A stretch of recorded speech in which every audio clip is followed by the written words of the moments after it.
All right, is this thing on? Okay, ladies and gentlemen, we have entered a very rare occasion for this video, and I did mention I was going to make this because I did do the overview for the first and second wave, and as we all know, Succession didn't get shit. So, I'm going to go ahead and just kind of give you an idea of what to expect with this video. So, first and foremost, as you can already tell, your boy's in a literal full black suit for the occasion.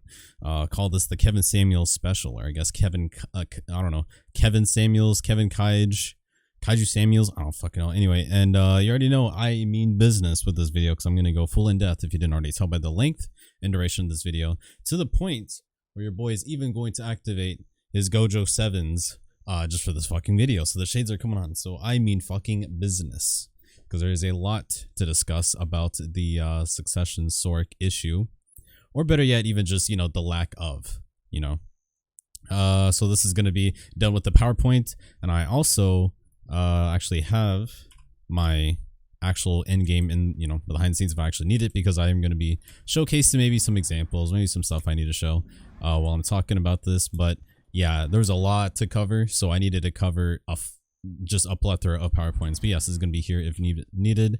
Otherwise, you know, let's get straight to the PowerPoint. So here's going to be a list of topics to be addressed, and this isn't just like everything. The best way to kind of split it is I have, let's say I had like 10 topics, and each one had like 5 categories to dissect, right? So what you're seeing here is not necessarily everything, but let's go ahead and go over it, right? So let's, the bullet points that I put was no real changes or updates on Succession compared to Awakening, which is factually correct. I even covered the overview. So it's not that I haven't read, it's not that I haven't, you know, no, like we all know. It's just, it was almost disrespectful how they just gave everything to Awakening. Succession didn't really get anything, and the stuff that they did get, more than half of it wasn't even useful. It is what it is. Lack of proper approach to Succession Sorc changes on rework. I mean, that goes without, you know, saying, because yeah, if they really think Succession is in a decent spot that it doesn't even require or need any changes, they're poorly mistaken, which shows that they approached it wrong, because once again, if they didn't know what to do, maybe you gotta approach it so you can understand what are some of the issues, what can you do to fix some of this, right? So next one, we have the lack of performance in PvE department compared to Awakening. This is nothing new. That's nothing new, and I've mentioned this. You have to understand that when Succession came out, and it was very strong in group fights, 1vx for the most part, and PvE. It just did a lot of damage, nothing special, you know, just combo here and there, and that's it. You get a lot more trash. And so when they were nerfing Succession while buffing Awakening, and especially in PvE, that's kind of where the tides kind of swapped. So what did that do? Well, they essentially swapped the tides to where Awakening has always been, at least for a while now, performed at least like 10-15% better. Now after these changes, who knows, it could be 30%, it could be a huge margin. But the fact of the matter is that when it came to 1v1s, PvE, and group fights, the only thing Succession could really stand on its 2 toes, arguably, is group fights. So with PvE, definitely it requires a lot more effort and not much in return. This is nothing new. We all know that it takes, you know, a plethora of combos. Even if you do a short combo, that's still more than what Awakening has to do. So yeah, using less effort and more performance on Awakenings then is why they just got the better end of the stick for PvE. So lack of several things in 1v1 department compared to Awakening. Also not a surprise. If some of you have 1v1 in Succession, you notice that there's less movement, stamina issues, shard issues, lack of utility, and oftentimes the gimmick of just frontal SA trading. You really don't have a lot to work with. I mean, I'm going to get into that more in depth in the video, because there's just a lot to cover, but you kind of get the idea. This is, once again, nothing new. I mentioned this if you're, you know, on my Discord, on my stream. I've mentioned this. This is nothing new. Like we've known that Succession Sorc, even on release, was not okay. If we're talking exact release before the release nerf, it actually was strong in 1v1, but not by design at all. No. It was very, very strong because of the damage. I'm not even going to sugarcoat it. I played it since release, and I felt the damage. I was out training Imusa at equal gear for trial. It wasn't trial, or was it trial? Trying to remember. I don't think it was trial. It was my main gear, but my main gear was like pretty damn close to a trial. My DP was much significantly lower, But, you know, the fact of the matter that I actually was out trading and winning against one of my friends, Succ, who's on a Musa, was actually ridiculous. I mean, it was like, wow, like I don't have to do anything skillful. I can just throw these abilities, melt your own frontal, or just do lots of damage in your super armor, and I'm going to win every time. And that's what kept happening. And by no surprise, they nerfed the damage. Reasonably so, but, you know, that wasn't the end of it, sadly. Otherwise, yeah, outside of that, we all know Succession lacks a lot of stuff Awakening has. I'll go over that. The 1vx group fight status, and that just kind of covers over the fact that, yeah, it's really only mostly, I wouldn't say potent, but it does have potential in group fights. It's not to say that it is trash, and it's not to say that it's excellent. And to be honest, it's kind of like the over, I'd say over generalizing, but like if you were to give a general consensus of Sorc, it's not trash, but at the same time, it's also not amazing. It's in a comfy, solid A tier list that can be subjected to be brought down to B tier if it's not given the proper things it needs. Awakening side, because, you know, that's a different topic. Someone else who more than likely will probably speak on it. I'm going to be speaking on Succession Sorc on this video, so I'm not going to be touching too much on Awakening. But Sorc in general, let's be honest, not too spicy. And then you look at Succ Sorc, even a little bit less spicier. So you can imagine that the 1vx is the only thing that it's really holding on to. May not have the movement, but it's got a little bit of burst, a little kick, salt and pepper, if you will. It's not even close to cayenne. It's not even close to sriracha. It's just salt and pepper. You know, it is what it is. You need a lot of gear for it to work. You know, not surprising. I mean, obviously, I don't need or want the class to be so powerful at an early stage, like, I don't know, Guardian. Doesn't need to. But it wouldn't hurt to give him more damage. But anyway, gonna once again go over all these topics in the video. Lack of identity overall. Let's be honest. After these changes, or even before, what did Succ really have that Awakening didn't? It wasn't much, let's be honest, outside of the, I guess, mage aesthetic, even though they're both assassins, and the trading identity, even though now after the changes, now Awakening can simply out-argue trade better than us. So what's the identity? What's our purpose? We feel like the robot in Rick and Morty. What is my purpose? You pass butter. Well, at least that dude has a purpose. What does Succ Sorc have? We don't really have a purpose, arguably. Not a good one, at least in comparison to Awakening. So we're going to get, once again, into that. I'm going to scan through the last few because I could go on and on about these, but that's why I have multiple sides for these. So we have lack of unique design compared to Awakening. Let's just be honest. Regurgitating the same abilities for Prime is not unique nor creative. You did change it a little bit in the animations, but you didn't offer anything new. It's just pre-Awakening. It's just like you literally just put Nutella on top of pre-Awakening and called it a new ice cream. Nutella over vanilla and just called it sherbet. I don't like. Lack potential. Oh, that's, I mean, that speaks for itself. I mean, if you saw the rework, there's not a lot done to it, so potential was lost. No new abilities. Goes into that. And lack of improvements to old and useless abilities. I mean, even for Sorc in general, I mean, what, like, why isn't Sinister Omen touched? Bloody contract? Could go on and on, but let's get on to this, right? So, oh, and I almost forgot the timestamps. Oh my lord. So that was the intro. Now we got the point of this video. Give me 1 second. I gotta like write this down because believe me, this is gonna be a long ass video and I cannot be bothered to watch this run times again. Purpose. Let's see. Video. And we're already this far in, and I didn't even. Oh man, it's gonna be a long ass video. I'm not even finished. I'm like on some like breaking the fourth wall. I don't actually know how long it's gonna be, but I already know it's gonna be long. Okay, so the point of this video, we're going to be discussing major issues with Succession Sorc. Hold PA accountable for the lack of proper decision making on Succession changes for Sorc. It may sound funny because let's be honest. I mean, how can you really hold PA accountable? That's just like a very strong way of just calling them out and just saying you fucked up, you messed up, you didn't do this, you didn't do that, you didn't know how to change this, you know, just stuff like that. If they at least watch the video, or at least someone can and spread it around, at least it might do something, right? But that doesn't really stop the community from continuously holding them accountable. It's kind of up to us to really communicate these things. You know, they can't just make changes and expect us to telepathy, almost got it mixed up. Telepathy our thoughts of disappointment. They're not going to know that unless we actually speak on that, right? That's really all it is. Explain helpful insights on how to improve. Yes, because at the end of the day, as much as I love to bitch, complain, and rant, as I would love to, as I'm going to, it's not as helpful as being able to turn around and be like, okay, well, here's my rant, here's my disappointment. Now, how can we move forward? What is the move? What are the new abilities, the suggestions? Because if you don't have that, then you're kind of complaining without offering solutions, and that is only half productive, or maybe not productive at all. And I plan to make this productive. It's going to be bittersweet. I got to bring out the belt. I got to, give them a spanking, but at the same time, I got to, pat them on the head and be like, it's okay. Like, here's some ideas you can do. Assuming they do it. If not, then I'll beat their ass. Anyway, no ideas for Succ Sorc, as I said before.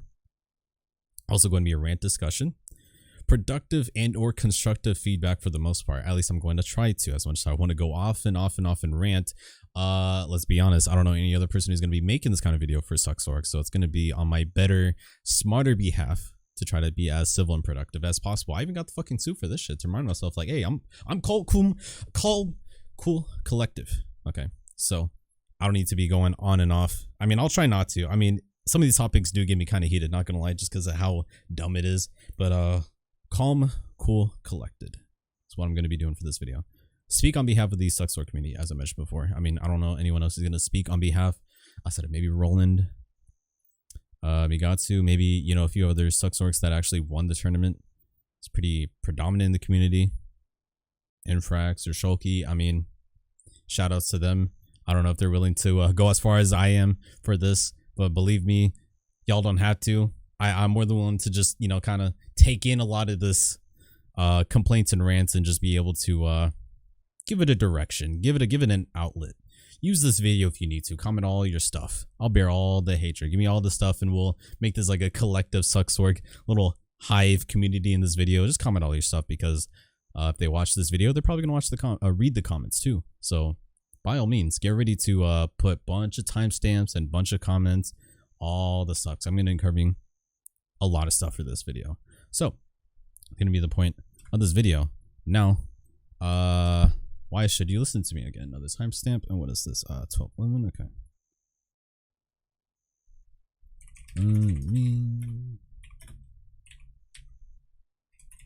We are going pretty far into this video. This is going to make me actually realize. Okay, so why should you listen to me? So, for those of you that may, not know these kind of details or may not know me at all, or even PA if they watch this. Who knows? Probably first time they ever see me. They're like, yo, who is this guy? I've never heard of him in my life. Well, probably because you never heard of my class. Anyway, so played Awakening Sorc for like a year and a half, year consistently. Not really a lot of time compared to most people. It would have been longer until Succ came out. And then when Succ came out, I actually played that since release. So roughly about a year and a half plus. It's probably a bit more. A year and 3/4. I couldn't tell you. It's been a minute. I think it was like January of like 2020. Or even a little bit before too, if I'm not mistaken.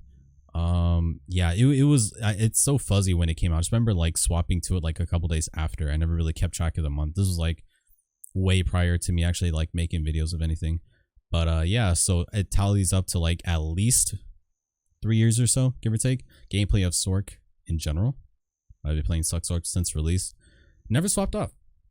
Never found a reason to, even in the highs and lows. Well, even though mostly it was a high at first and then after the nerf, it was just a slow descendant, just, is what it is. Just, like the meme with the fire around the room. Like, this is fine, because I enjoy the mechanical playstyle and I enjoy the aesthetic. I'm not trying to do it entirely, keyword entirely, to be unique. Because otherwise, if I really want to start just play a broken class from the newer releases of characters, but I like to get technical. Succ Sorc kind of gives me that a little bit while still being an assassin mage and feeling nice to play. So just overall, I enjoy it. If not, I'd be playing Awakening DK, which I'm going to be looking out for in the rework. So I don't know if it's not looking too good for Succ Sorc. We'll see. We'll see. No promises. And helped many people to learn Sorc in general, but specifically Succ Sorc. Yeah, so if you didn't already know, honestly, I just make guides for Sorc. Mainly Succ Sorc, just because who else is going to, let's be honest. Once again, not a lot of people play Succ Sorc and are willing to make guides for it. So that's kind of what I do. Know a thing or two, not to myself, but I would like to consider myself as one of the people who can actually speak on this, have enough audacity, eligibility, because this is just nothing what I've played since release. So I would consider myself a worthy candidate if you so allow me to, right? And then one of the very few Succ Sorc mains on YouTube and Twitch. I do stream now. Not that big, you know, it's only been like a month. But you know, on YouTube, I'm a decent size. I'm bite size, you know, given like roughly a year, a little bit, year and a couple months, you know, a little bit above 3,000, you know, a little bit of something. But it worked off of just Sorc and just Sorc content. I mean, obviously Sorc guides or whatever, you can grab any kind of guide of a class and, you know, make an easy following. But the fact that most of it was Sorc and I was still able to manage that, pretty worth mentioning. I mean, it means something, right? Not everybody's probably a Sorc main or even a Sorc main. If I watch my content, it means something. So at the very least, I hope there's some validity to what I'm saying. I'm not just some fucking random dude from, I don't know, some random guild, Reddit, coming out with a bunch of random stuff to say, no, I mean, trying to build some trust here, some credibility here, because obviously if I don't, you know, preface this, then you're probably just not going to take me seriously. So just to know, I do play Sorc a lot. I main it. I do make videos on it, so hopefully that's something to kind of, you know, gather a little bit of attention. Be like, okay, maybe this guy might have something good to say. We'll see. I don't know.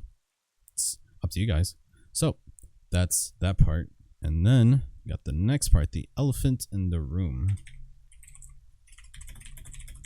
Gotta write this down again. Man, this is gonna be a constant thing, isn't it? 16. Damn, we are burning through this. This is, oh my god, this is gonna be a long ass video. Okay, so the fat ass elephant in the room. Man, let's see if I can get through this without ranting. This one is oof. Calm, cool, collected. Oh, I got the suit on, everything. Okay, so why did Sorc get a quality of life change update and no real rework? I wonder. That's because maybe they were afraid. Maybe they didn't know what to do. Maybe thought Sorc was in a good position. Maybe they didn't need anything new, which is weird because I don't think Warrior was in a bad spot. They're looking pretty good. Striker, and they're doing solid. They're doing okay. You can't really say they're doing trash, but they got a really solid change. Awakening Sorc, and I'm not even going to count Succ Sorc. I might as well just say Awakening Sorc. You can't even lump them together. They need. So Awakening Sorc. After looking at these changes, still technically a quality of life change and just, you know, a lowered skill entry barrier. Nothing really rework. And that's the problem too, is that I think they called rework accidentally. Maybe they just meant like an update or a change, because it's not a real rework. We know what a rework is. That's not a rework nor a remastered or a reboot. And they keep constantly saying, oh, we want to, like, you know, create these cancels to be easier, make these classes easier. And, you know, that's what they advertise their version of rework is.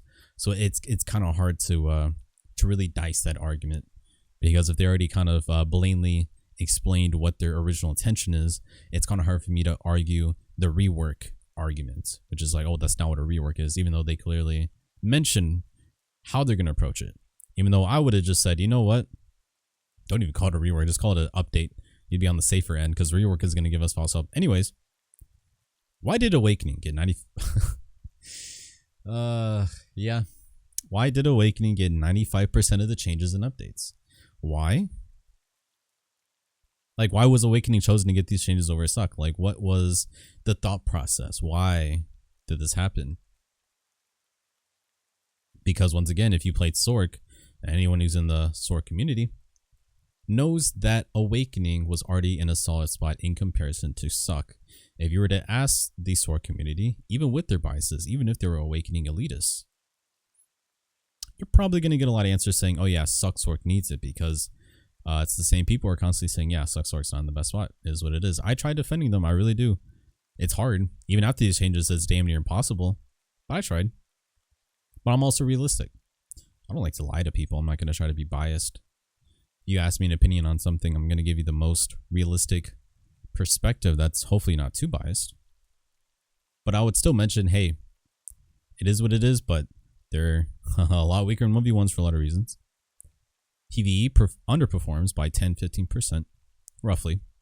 Never really did the math, but you know, when a Succ Sorc at best can make like 5600 at Sakurai at like this one rotation, but someone else in Awakening who's a beast can make 6 to 6.5. I mean, yeah. Blue loot scroll, no aggress, by the way. Yeah, is what it is.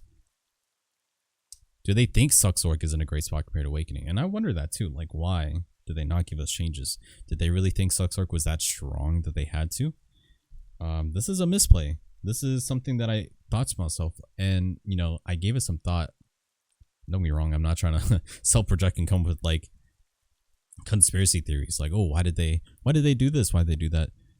But I almost wondered, did they think they can get away with not doing any changes to Sorc because of how small the community is? Did they think no one would mention anything and just slide it under the rug like a kid trying to clean up in kindergarten? Because joke's on them, they're gonna have to deal with me making this big ass video. Hopefully it gets spread around. We'll see, maybe not. But that would be a misplay on their part if they thought so, because that means they also didn't do the research. Because I mean, I don't know, unless it doesn't get showed up in the Korean YouTube and Korean servers often. But I'm pretty sure a lot of people who search up Sorc is probably gonna, 9 out of 10 times, mostly gonna be my stuff. Outside of maybe Slushy's videos that I covered here and there, Hedon's video that I covered stuff here and there. Yeah, you might get a few montages from Infrax. I mean, Roland is Roland. He makes guides, he makes montages. He's a thing too, but he's also very, very geared. I wonder, next bulletin, did they not know how to update or rework Succ? And this is a strange thing, you know. Part of me is like, I want to hold them accountable for not knowing these things, but another part of me has to acknowledge that they are a gaming company. Technically speaking, they're not obligated to play their classes. They could pay someone else to play these classes, but it's not necessarily their job description to play it, right? It is, however, their job description to, in my opinion, fix and change and update every class spec equally, which, I mean, that's what they're doing right now. All the OG16, even Shy, apparently. Who would have guessed? And I think to myself, you know, if that was the case, would I be mad? Not as mad. I'd be mad that, you know, I have to go a little bit extra mile to kind of help them. But then I'd be like, you know what, that's actually great, because then I could give them my direct feedback, which could be very, very good. It could actually be a lot better than what they could come up with, because I actually play the class, the spec. So I'd be like, you know what, at least you communicated that, PA. At least, you know, on this theoretical, I'd be like, you know what, at least you communicated that, because I can't even get mad because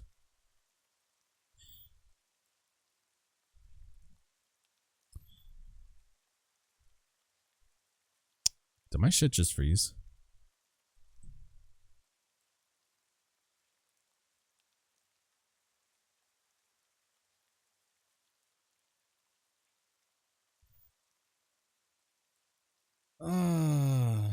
Man.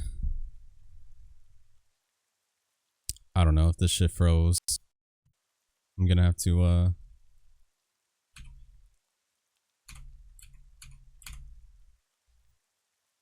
okay, we'll see what happens, because I think this shit did freeze, because there is a lot of stuff going on, and probably because video is running in the background.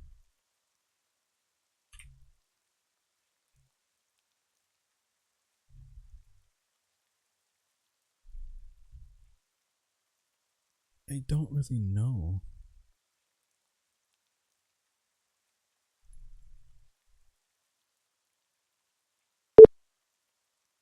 Oh man, that is scary. Okay, so that happened. Let me go ahead and turn this off. Okay, so there's going to be a bit of a gap in the video, so I'll make sure to check the gap. Yeah, that just happened. Okay, cool.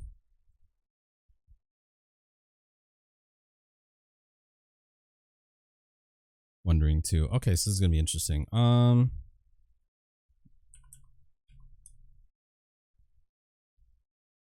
Okay, so let's just say I cut off and just go back to what I was saying. Yeah, not a big deal. We're still on the elephant in the room part. Anyway, okay, cool. Okay, so get back to the video. This thing just froze or cut off. I don't know what happened. I was hoping I could do this all in one edit, cut, no anything, but no, it just can't have nice things. Okay, so where was I? Okay, because I just got terribly cut off. Yeah, so saying that that's what it was. Would I be disappointed? No, I wouldn't, because at least they were communicating that they openly and honestly didn't know how to approach Succ, and I would be more than willing to help them on that. I think it's very important as a gaming company that wants to promote communication to one. I mean, they are doing that. They are setting up these opinion, or was it the response feedback forum? It's a good step. It'd be a lot better if they actually reached out, like, you know, certain top. Well, there could be some negatives about that too. But as I was gonna say, yeah, top players in each class. I is a start. Maybe have them talk to people in their own community and get, you know, responses and ideas and complaints, and, you know, they'll be the person that speaks on behalf. Almost like a, almost like how like the government works, in a sense. Like, you got like the representatives and stuff. I don't know.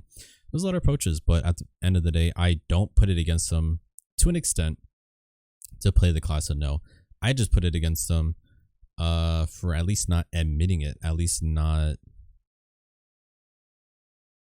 trying to once again approach it in the proper way to do so. Like, it's such a, I don't skip the frame. I already know that. The hell am I looking at? Anyway, I'm getting distracted. But bottom line, I wouldn't be mad. I wouldn't be. I'm more than likely and more than happy to help them on that front, which is why I'm going to make this video as well, because it's a bittersweet one. I'm going to call them out. Is what it is. We have to. Disrespectful to my girl. Look at how they massacred my girl. But we got to move forward with at least the brighter side of potential. But who knows? It may or may not happen. Is what it is. Who is responsible for these changes, and did they do their homework for Succ Sorc? I'm curious on that. I would love to hear from them personally. Talk about how they approach these. What is the process done? What do they do to ensure that these reworks are either balanced or that they get the change that they need, right? What are they doing to accomplish that? What is the process? I'd like to know, because maybe the process and the plan is not a good one. Perhaps that is where they went wrong, is that the way they're approaching this could be flawed. Something's got to change. I'd love to know that, because the more we can know about the step-by-step process of how they're going to approach this and how they plan to fix this, it's probably the only way we can understand why things happen the way they did. But because we're left in the dark, we do kind of have to create assumptions and or hypotheticals. That is what it is. So, last two. Are they afraid of the casual fan base complaining about Sorc's iframe? This is a big one. I think we know that people who complain enough can somehow manifest change. A prime example was Succ Wizard. An ongoing thing for as long as I can remember, and a grand majority of the player base who was playing Siege and or Node Wars, mostly Siege, was complaining about Succ Wizard, or even just Succ Wizard was just good in everything, almost like just, I don't know about 1v1s, even 1v1s maybe, but it was just really strong. And so enough people complained about it that you had PA force their hand to nerf it. Now, that's essentially proof that, yes, a big enough group complaining will somehow cause a change, one or another.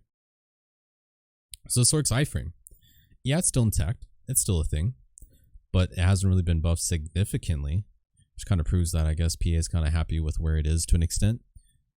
I think they would lose either way, sadly, because if they nerf it, you're going to get the, and I mean, Sorc community, yeah, we are going to complain, but we would just find another class to replace it. Is what it is. Casual fan base, ruthless. If you're a Sorc and you say anything, it's gonna throw, there's gonna, I don't know, scream in your face and try to say some shit like, oh, you know, you guys have infinite iframes, spammable iframes. That's all they ever say. And I'm thinking to myself, like, you know what, I'm Succ Sorc, so I'm even worse. As in Awakening Sorc, you can probably make some arguments, and even then, not really. Even Succ Sorc is worse. We just have one. Awakening Sorc has like 3 plus the Nightmare iframe. So I'm wondering, are they afraid that they'll get bitched at by like the non-Sorc players who didn't play Sorc? Is that what's happening? This I never understood. I never did. It's weird because they try to say it's spammable iframes. I mean, that's all we have. That's our identity. I mean, whether they want to acknowledge it or not, it is what it is. We don't have crazy AoE. We don't have crazy damage. If you die to Grim, get more gear. It's that simple. You know, Grim is one of those things. 50% BSR is a different story, but that's 50% BSR. If you're getting one shot by a Grim, you're not getting one shot. You're just getting killed at half or below HP, which, I mean, let's be honest, if they're running full buffs and all this other shit and add-ons, can happen. Or at the very least, if it's Grim into Soul, 2 abilities, I mean, yeah. That's it. It's really all Awakening Sorc is. I can't really say much on Succ Sorc's behalf. We just have the one iframe to use, and if we do use it, we run out of stamina. Wow. I'll get into that. Oh, I'll definitely get into that in the next one. But it's just weird. This weird thing of just, oh, infinite iframes? Alright, you're good. It's weird because it's very similar to Zerker. Oh, you got 4 grabs. Oh, you got X amount of grabs. It's kind of similar. It's like they'll try to find the one thing and say, at least you have that. It's weird because it comes off as like telling a homeless dude under a bridge, eating dirt crumbs for protein. And that man's complaining he doesn't have anything, literally anything, a family, hobbies, games, house, roof over his head, food. Okay. And that'd be like if some dude like went up to him and was like, yo, at least you have a Gucci belt. At least you have a Gucci watch or something. Like, I don't know, something insignificant that they think that one thing they have just outshines it. No. It's not how that works. That's kind of been Sorc for a while. It's just, all we have is iframes. Otherwise, you take that away, you pretty much turn this into a Musa. And we all know how Musa is right now. Not in the best shape. Not in the best shape. They deserve a lot better for sure. I mean, there's a lot of classes on the list. Sure, Sorc is more so on the bottom of the priority list compared to other classes that really need it more. But if we were to put Succ Sorc and like kind of split each class into specs, Succ Sorc is definitely up there. Let's be honest. It's anywhere from like the mid section to the top section of like priority that needs to be like touched on. Otherwise, it'll be like kind of left behind. That's kind of like where I stand, at least personally. But it never made sense. It's like if it's so broken, why don't you tag it? You think it's broken? You think it has all these iframes, infinite? Oh, easy damage. Oh, cool. Then tag it. Yeah, tag it. Tag a Sorc. Tag it. Tag a Sorc and go to war. Oh, you don't? Then shut the like, yo. It's like it's that simple. Like, there's a reason why you can rather complain about a mosquito that doesn't accomplish much off of just distraction, but you'd much rather complain about the one thing that annoys you, even though you know the Sorc wasn't really able to accomplish much. It was just a distraction. It's a mosquito. And the fact that you don't want to tag it and actually play it and try it out means that you kind of know that it's a little bit doggy, right? Like the only Sorcs that actually top frag are the notorious ones in the community, and or very geared, and or probably the same few Sorcs that's constantly topping. You go to newer classes, you're probably going to get like different classes, newer classes, and different people topping all the time because, well, you don't have to put too much effort for the newer classes to top. Let's be honest. There's a lot of people playing these classes, so that's why there's going to be a chances of having multiple different types of people at the top fragging differently. But if it's always a Sorc top fragging, even just the 1 or 2 times, once again, probably the same Sorc again, or the same 2 or 3, and probably has a lot of gear. 300, 301, a lot of DP. It says a lot. It takes that in order to top frag, and even then it's not consistent. I don't even care if you show me the 1 or 2 or 5 times. How many wars happen every day, every week, every month? Do the math. And how many of them are going to be Sorc top fragging consistently? That's different Sorcs. Not a lot. It's just going to be the veterans who are very geared. So it doesn't really mean anything. It doesn't just suddenly devalue the fact that Sorc's iframe is not as strong. No, it's genuinely just you use it.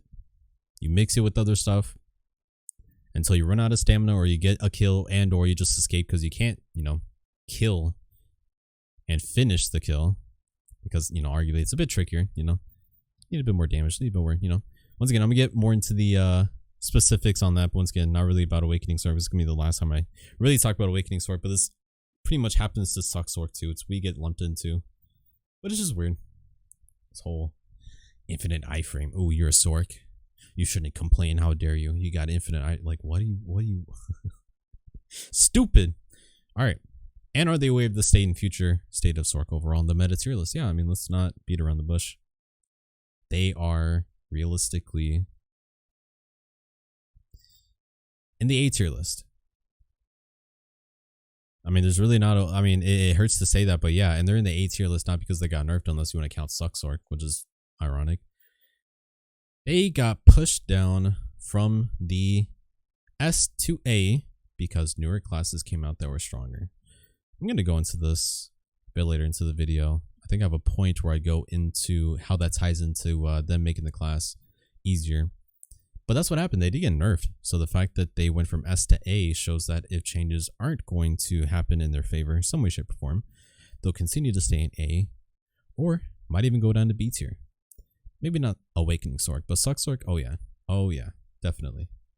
And I do have a video here that actually represents a little bit of an explanation that I had for this occasion. So let's take a look at this. This I said on my stream actually not so long ago. Kind of summarized what I think and how they approach this whole rework and change. This is my copium, right? As they assign this dude, all right, yo, you know what? Hold on. They assign this dude. They're like, yo, we're gonna need you to play Sorc. We're gonna need you to play Awakening Succession, and you're gonna come back to us, give us all your notes, and see what we can do. We'll work with you. And then the other dude's like, all right, cool, great, yeah, I got you. I'm gonna play two Awakening Succession. I'm gonna come back with my homework, and I got you. And then the other dude's talking about like, all right, cool. I'm gonna give you some time, give you a couple months. Go ahead and play that shit. Come back to me and tell me what you got. And the other dude's like, okay, cool, got you. 3 months later. Okay, so this dude pulls up and he's like, all right, so what do you got for me? You know, he brings out this note. He's like, all right, so what do you got for me? And this dude goes, all right, so I played Awakening, and I think they need Frontal Guard on Russian Crow. Yeah, you just get caught out of it. It's fucking nasty. That would be really nice. And so the dude's like, okay, that's nice. Okay, that's nice. Okay, that's good. Anything else? And then the dude's like, fucking, you know, a new ability would be nice, you know, just to spice things up. Super armor, by the way, so they could trade, you know. I don't want to give him a grab, but, you know, just being able to have more damage and protected damage would be really nice. You know, increase the fucking, I don't know, the distance of Blackwaves for a fuck ass reason. And he's probably gonna say some shit like, make backstep, fucking backslash, more range, violation, make it spicier.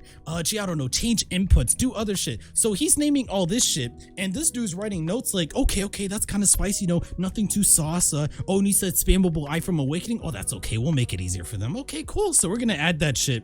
And then he goes, okay, so Succession. This is what this fucker does. Succession?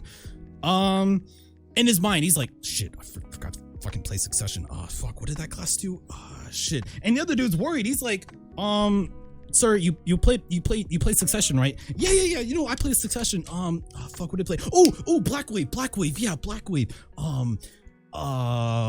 And the dude's like, yeah, Blackwave. So he's like, increase the range. Yeah. I feel like it needs more statuses, you know. Succession's just built on fucking Blackwave. It's just, it needs more statuses. It needs a float. Ooh, more of that shit.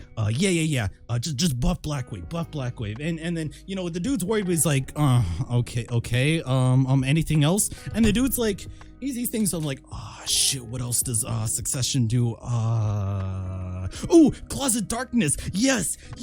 And the dude's like closet darkness, sir? Did you huh? And then he's like, no, trust me. I played the class. So I promise you, every time you use Closet Darkness in PvE, you always get caught. Yes. Put frontal on it, increase the damage, increase the AoE. I promise you, that's all Succession needs. So this dude doesn't know shit because he wasn't assigned to play Sorc. So he's just writing notes like, oh, okay, and are you sure that's it? Because that's really not much. And then he has the audacity to be like, nah, that's all they got. Because in his mind, he's like, oh shit, I don't know what else to add. I don't even know what fucking class does. And he's like, and he thinks on his mind, he's like, you know what? Actually, on second thought, last thing,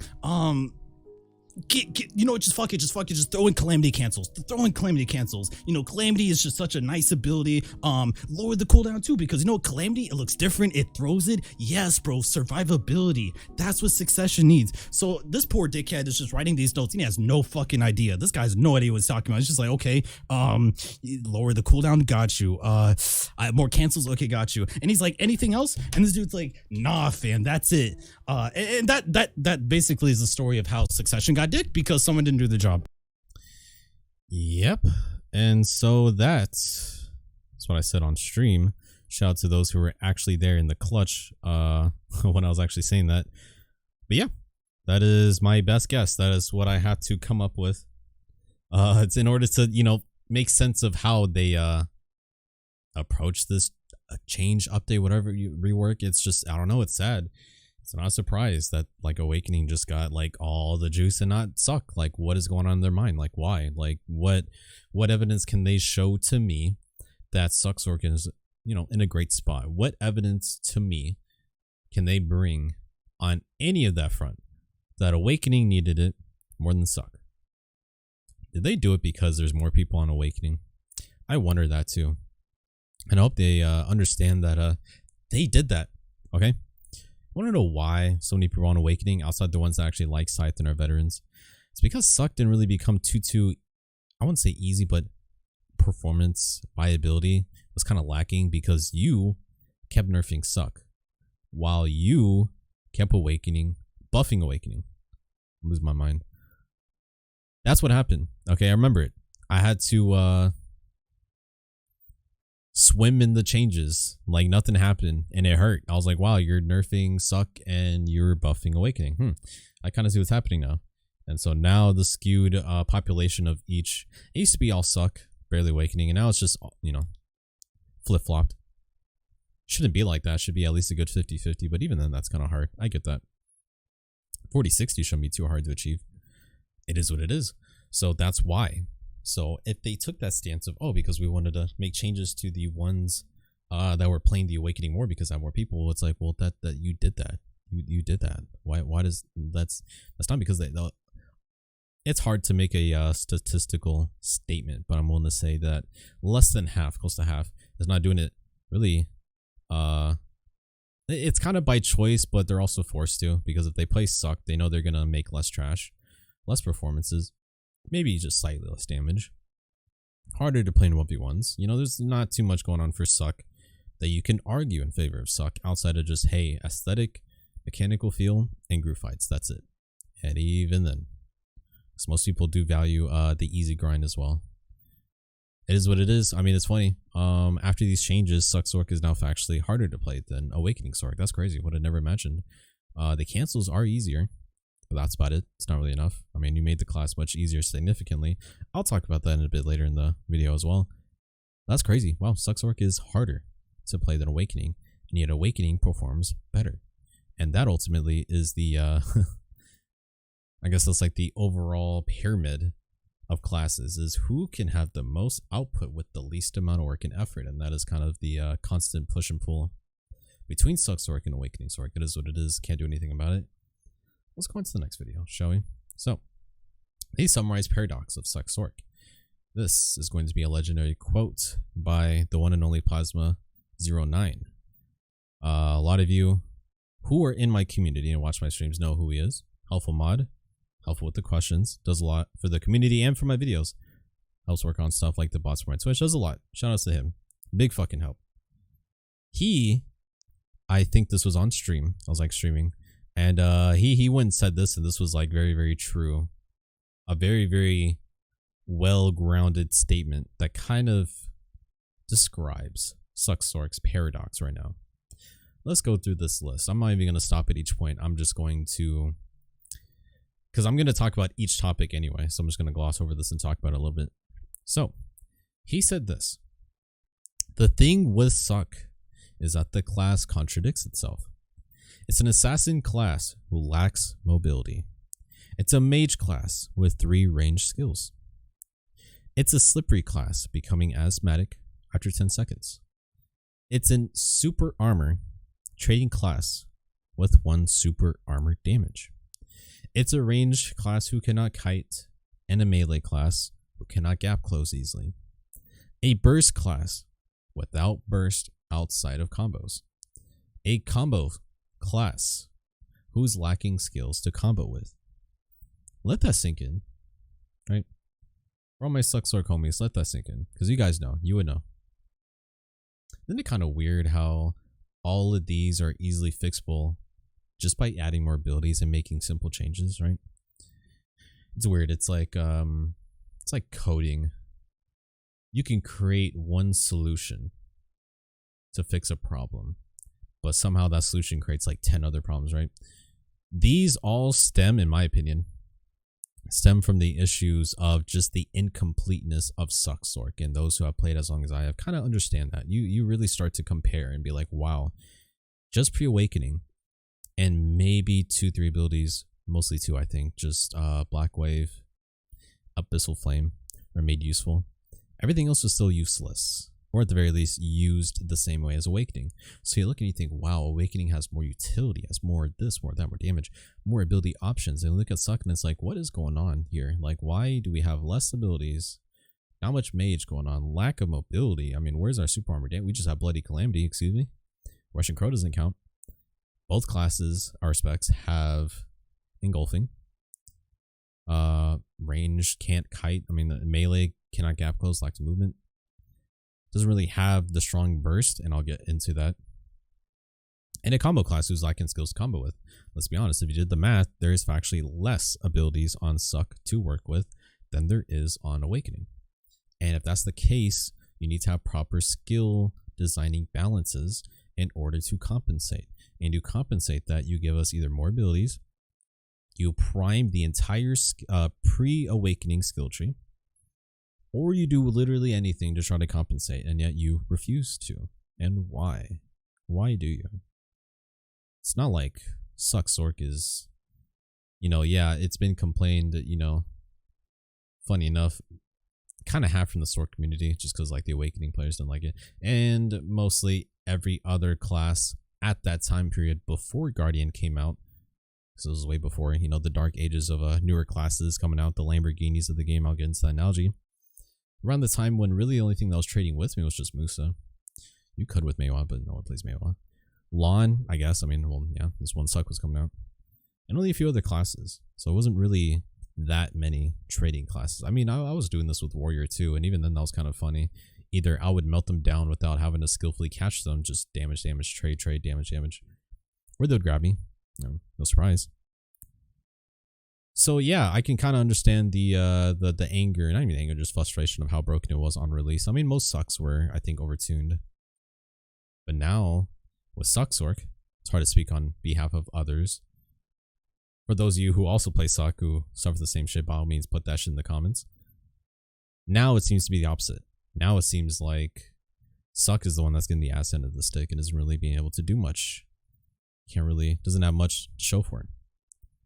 So that's the summarized paradox of Sorc. It's so contradictory and incomplete, which is not bad because it's like the philosophy of mistakes. When you make a mistake, that shows that you are not only A, trying, but also B, there's opportunity for change. You have a mistake. Now let's talk about the changes. Soon. I'm still trying to give them their little. So, I'm gonna talk about certain abilities in the pre-awakening kit, basically Succ kit, that I want to discuss. That the changes that they made and kind of just give my opinions on it. So, topic of Prime Bloody Calamity.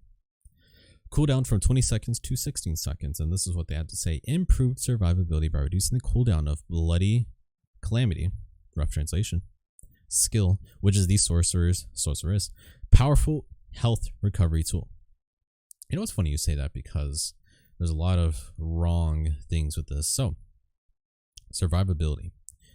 How is Calamity helping Sorc survive right now, right? Is it the super armor? The only super armor? Is it the healing? What about Bloody Calamity right now as our survivability? Because you nerfed its damage. You nerfed its healing and indirectly nerfed the add-on healing before the new add-ons. Oh yeah, for OG Succ Sorcs, we used to have a tier 3 add-on, I believe, and it was one for healing. It was like back then when we had the new add-ons, right? Tier 1, 2, 3 wasn't a thing. And this was around the time when, and a lot of Sorcs can resonate with this, Absolute Darkness, the Underhand Throw, the SNRB. The one that iconically you would put on the, I believe, the crits at the beginning of each PvE combo, or even PvP combo.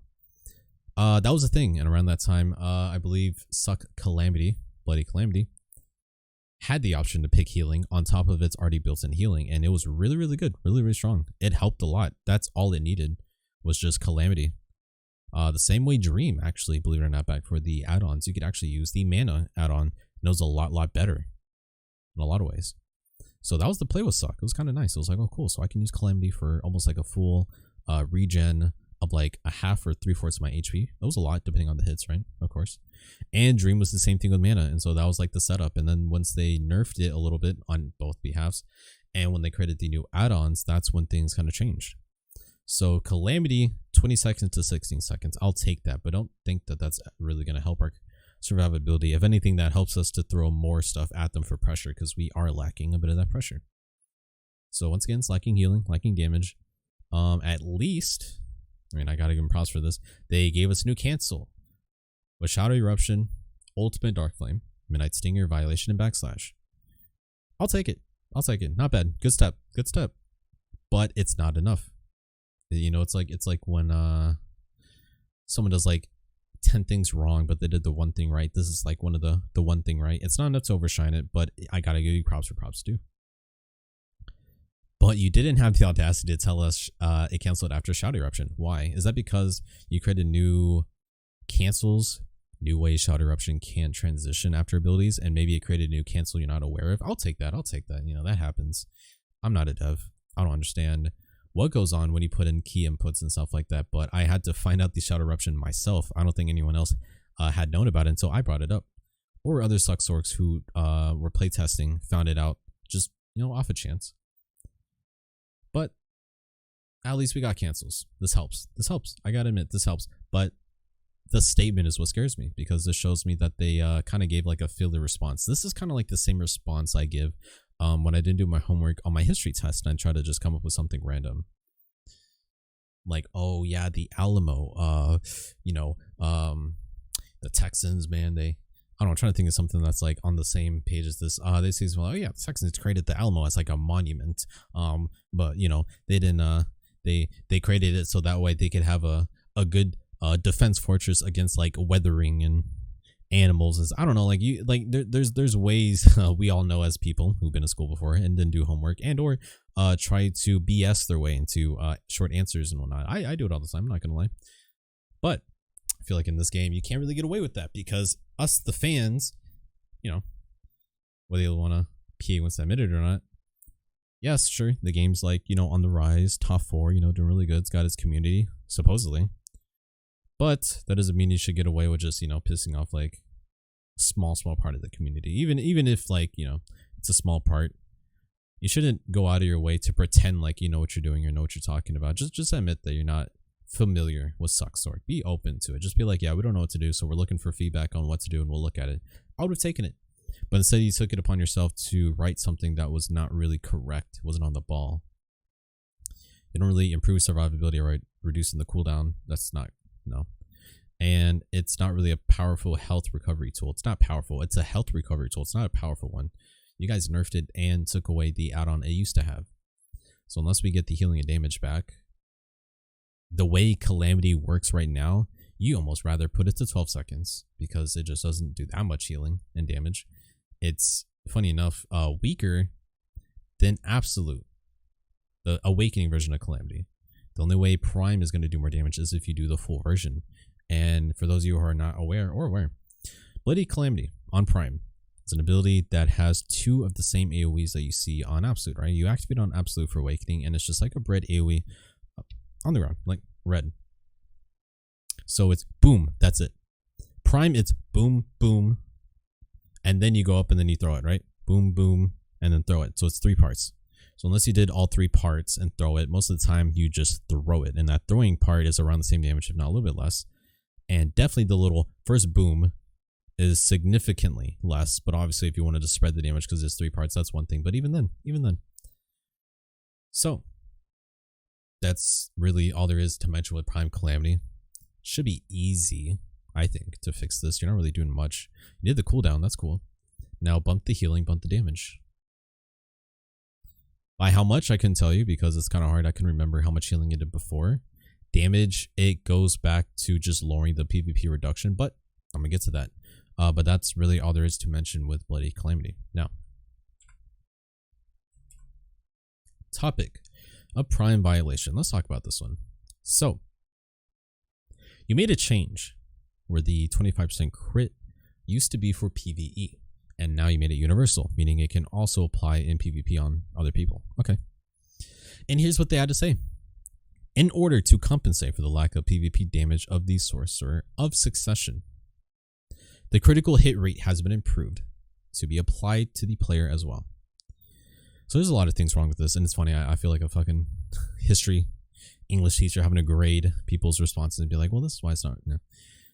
So they're trying to compensate the lack of PvP damage of Succession Sorc. That's a broad statement, because if you think making 25 crit universal now is going to compensate, oh boy, once again, could be rough translations, but once again, it just sounds like bullshit to me. The critical hit rate has been improved to apply to players. Well, we know that. So that's not the issue with Prime violation. In fact, well, we know that the lack of PvP damage is factually true, but the fact that the audacity to mention this for violation and just give us 25 crit, he didn't even have the audacity to give us 50. I love crit, but don't get me wrong. Let's discuss the real issues. So, Prime violation could have been about to 50% even then, or 25 accuracy in my opinion, and here's why. So the real issue of Succ with Prime violation is that it needs accuracy, because it has none. The issue is not crit, it's accuracy. If you were to compare it to Awakening or other classes, you'll find that consistently having crit and accuracy is pretty important, and when you have abilities that only have crit but not much accuracy, well, I mean, that helps, that goes into it. Outside of the obvious of PvP damage, I'll get into that. That's the issue. If you were to ask me what kind of accuracy, well, I think it needs at least, at minimum, 5 to 7%, but that's like bare minimum. That's like giving us a pat on the back. Reasonably, 15 would be great, maybe 18. But in my opinion, optimally, I think it does deserve 25% accuracy. If not, if that's too much, okay, cool, do 18. 18 to 25, I think, personally, for accuracy, because it needs accuracy. That's what you should have done. If you truly were trying to compensate the lack of PvP damage for Succession, making 25 crit universal doesn't do anything. I love crit, don't get me wrong. Dude, make me ninja and make all my abilities 100% crit. I will take it, every last one of them. But we need accuracy. It's a push and pull between damage and accuracy. It's important. It's very important, especially in today's meta, I think. You want to be able to land all your hits? Well, you're going to need accuracy. So, oh yeah, unironically, the lack of PvP damage is thanks to the PvP damage reduction. Let's look at that. So the PvP damage reduction is this. So it's minus 70% on PvP damage on spin and 58% on PvP damage on pop. It's kind of weird. It's like they don't look at their own stuff. That's why I think this response is bullshit. They say to compensate the lack of PvP damage. Do you know where the lack of PvP damage comes from? The root of it is your stupid PvP damage reduction percentage. The minus 70%, the minus 58%. Even Awakening doesn't have that harsh of a reduction, but it seems to affect Sorc a lot more for some reason. I don't know why. Should be fixed. It's an easy fix. You're just having to get on your keyboard and press a few buttons and change numbers, right? Once again, I'm no dev, so I wouldn't know. It's kind of hard for me to tell, like, how easy is it really, but I imagine it's easier to do this and change PvP damage reduction than it should be to create a new ability, right? So, the, I guess, overall summary of this is that it literally has no accuracy and has way too much PvP damage reduction. That's the issue. That's like the general summary. So you can kind of see the difference between someone who plays Succ Sorc and someone who doesn't. Lack of PvP damage, like, what do they, like, what it's the Eric Andre meme all over again, you know, shoots the dude. Who could have done this? Bro, you did. You literally, you did this. Yeah, not much to really go on this, because I'm going to cover more about the damage reduction in a bit. Let's go to the next one. So, topic of Prime Cause of Darkness. Not much to say here. They gave it Funnel Guard for some reason, and plus 5% casting speed. Why? We don't use this ability. We don't want to. We don't need to. I don't care about the other effects. It's useless. Do you expect us to protect ourselves in between or after Coilflare and Funnel? It's not practical. It's pretty niche. We don't use it in PvP, and we sure as hell really don't have to / need to in PvE. I only do it because I have enough skill points to max it out, and if I need to kill the last bit of mobs, then sure. But that doesn't require it to be a funnel. That could have went to something else that was actually needed. You gave us a funnel, so swap it on something more useful, right? Shouldn't be hard.